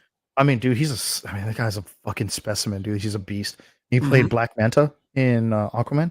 Aquaman. You know, so I mean, I know the guy can act. You know, the guy's.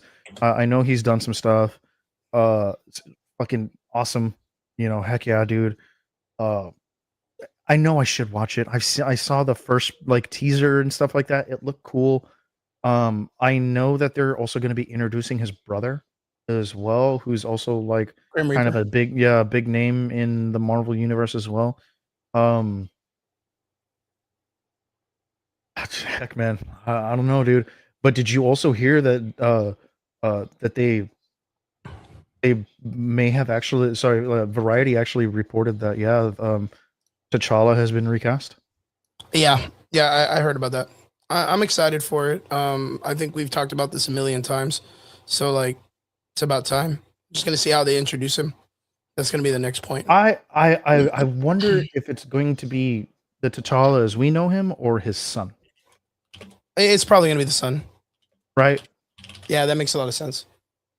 Because remember, you know, like, what's your name? You know, Prince T'Challa after my father, Mhm. King T'Challa.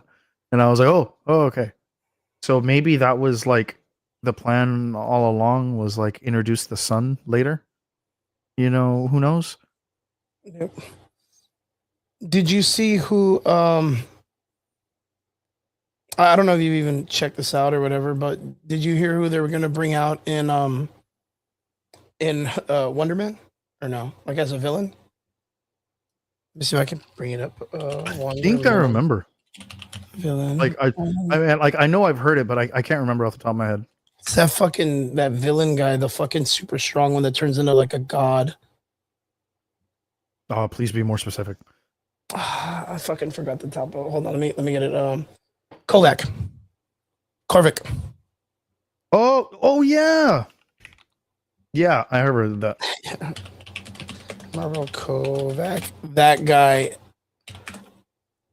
Kovac. Supposedly it's also supposed to be Grim Reaper, which is, The brother. Yeah, yeah. brother. Yo, but Kovac. This fucking dude is. This is who is gonna play Kovac. But Kovac in the comics is a fucking animal, dude. Yeah, dude, that guy. And he's not even like a villain. He's like an anti-villain, anti-hero dude that's just like, well, I just want power. Like that's it. And then becomes like a god. Literally becomes a god of the cosmic universe. Like I couldn't believe they were talking about bringing Kovac in. Like that's bonkers to me, bro. Korvac is They even think that Baron Zemo actually might play, like, my cameo in it. hey, I'm for him. I love that guy. I love Yeah, the dude that plays Baron Zemo. I'm Dude, about it. and then the Mandarin as well, Trevor Slattery. But he's Ben coming. Kingsley. He's coming out as a dude that's like his mentor because he's an actor. Remember? Yeah. Yeah. So he's not playing the Mandarin, like not the villain. He's playing as like. There's even like a part where he comes into like he comes in to audition for the role of Wonder Man. Yeah, I they're saw like- that. Yeah, They're like, why does this guy look so familiar? And the girl leans over. And says, I think he was a terrorist once or whatever. I was like, this is so dumb. But yeah, Korvac is coming, dude, and I just don't want him to get the Gore the God Butcher vibes. You know what I mean? Like Korvac is such a crazy villain in the comic books that I hope that they do him astronomically out of this world, which would be really dope. So, find out. but who knows? dude. But who the fuck knows? Triggs, we'll drive it there. I think that's good enough to talk about all this crazy shit. What do you got going on, man? What's pushing the Triggs these years? I mean, nothing crazy, dude. You know, like I said, this upcoming Tuesday, I'm going to be starting school. It's the start of the semester. Congrats. So I'll be doing that. And then on Friday, the 23rd, will be my 5-year wedding anniversary. So I will be, with my wife, enjoying my enjoying my 5 years of being married. Don't do it; it sucks. JK, I love my wife. It's funny. But at the same time, this weekend, nothing crazy either. We're gonna be doing another show. I've got another podcast I will also be recording probably tomorrow. And Nice. yeah, man. Are you doing pre-recorded or what? Yeah, we do pre-recorded. Nice. Very, very dope. Very dope. Very dope. Excellent, man. What's the name of the podcast? Two Broke Weebs. Two Drunk Weebs? Two Broke Weebs. Two Broke Weebs. Excellent. All right, guys, make sure you go check them out. Two Broke Weebs. Yeah. Hit him up. Make sure you add Triggs on Facebook so that way he can see some links and get him going and stuff. Triggs, thank you, bro, for being on the show. Mi Vile says, LOL, no wonder you could start a podcast years ago, pre-marriage. That's funny. I was actually dating my now wife then. Yeah. So That's fucking crazy. Time flies, brother. Time flies. yeah. Appreciate you, bro. Thank you for being able to jump on the show with us tonight. Of Everybody course, that's bro, of out course. there in the comment world, we appreciate you. Everybody from the Yancers, thank you guys. We know you're more of a sports page, but we appreciate you, nerds. Thank you guys for always hanging out with us on Sunday. Derp, I texted him just to make sure he was all right. He said he was falling asleep because he's an old man or whatever. So yeah, but he's like, again, he's at a different time than us, and he's a good I don't know, kid. man. He I keep falls asleep. bartending hours, so He's I'm a good always kid. He fucking I'm falls always up, asleep at, like, middle of the night. Even pushing 40. I'm he's still like fucking- I Derpy's look a- at these young bucks nowadays, and I'm Derpy's like, a back goody in my goody, day. bro. Derpy's a goody goody. He fucking goes to sleep at like 10. He's a good kid. Man, must be nice. Must be nice, man. But we appreciate everybody. Thank you guys so much from the Answers. We hope you guys are enjoying your games and stuff. Hope to see you guys next week. I wanted to see what's up on the UFC fights for next week. So Patty the Batty versus Justin Gagey. It's gonna be a fucking great matchup. So you guys make sure you watch it. And yeah, guys, we know there's a lot of rumors and stuff about the comics and the movies and stuff like that are coming out. Be very wary. Don't you don't have to give a lot of attention. The cool thing is I think Marvel did a really cool, like, I guess, advertisement with the live feed of the clock. Yeah, you know what I'm talking about, the countdown. Yeah, It's so I really cool. have to. I haven't written everything down, and I kind of want to. I'm probably gonna hit Reddit just to like theory craft a little bit. But let me say this, guys, and and I always say this when I preface my theories and stuff like that. I always work within the bounds of the assets that are presented and the logical direction that they could be going. I do not. However, do not ever try not to base my theory crafting on the way that the comics are written, because to do that is to kind of set yourself up for failure and create a false narrative for yourself, and you're just going to get mad. So don't do it. And just remember that these are movies. Go enjoy them. Give Marvel your money. Or don't. But just enjoy them. Enjoy the movies for what they are, and don't be mad. Just don't be mad. Yeah, do what I do. Keep your expectations super low. That way everything Yeah. just seems great. And it's okay, guys. It really is. Like I promise you, getting something like this wrong is not going to. It should not upset you. And ultimately, you just have fun with it. That's what you should be doing anyway. These movies are meant to be fun. They're meant to be entertaining, and they're meant for some nostalgia factor as well. Yeah. Me and Chris have been doing this. Have been reading comics for like 25 years. So like we're pretty knowledgeable on what we're talking about. We try not to talk out of our ass too much, Yeah. and but this is what we do. This is what we like doing, and we love coming here every week and chatting with you fine folks, and let us know that for a little bit we can be a little extraordinary. Yeah, straight up. To all of you guys, thank you guys so much for always coming in and supporting us, and we hope you guys are enjoyed our times together. So we'll see you guys again here next Sunday, the Average Boys Podcast. Shout out to Derp, shout out to the Answers. Thank you guys so much for being a part of this, and we'll see you guys again here next week. Laters.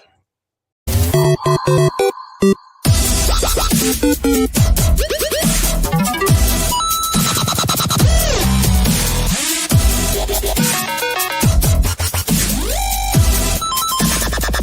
you.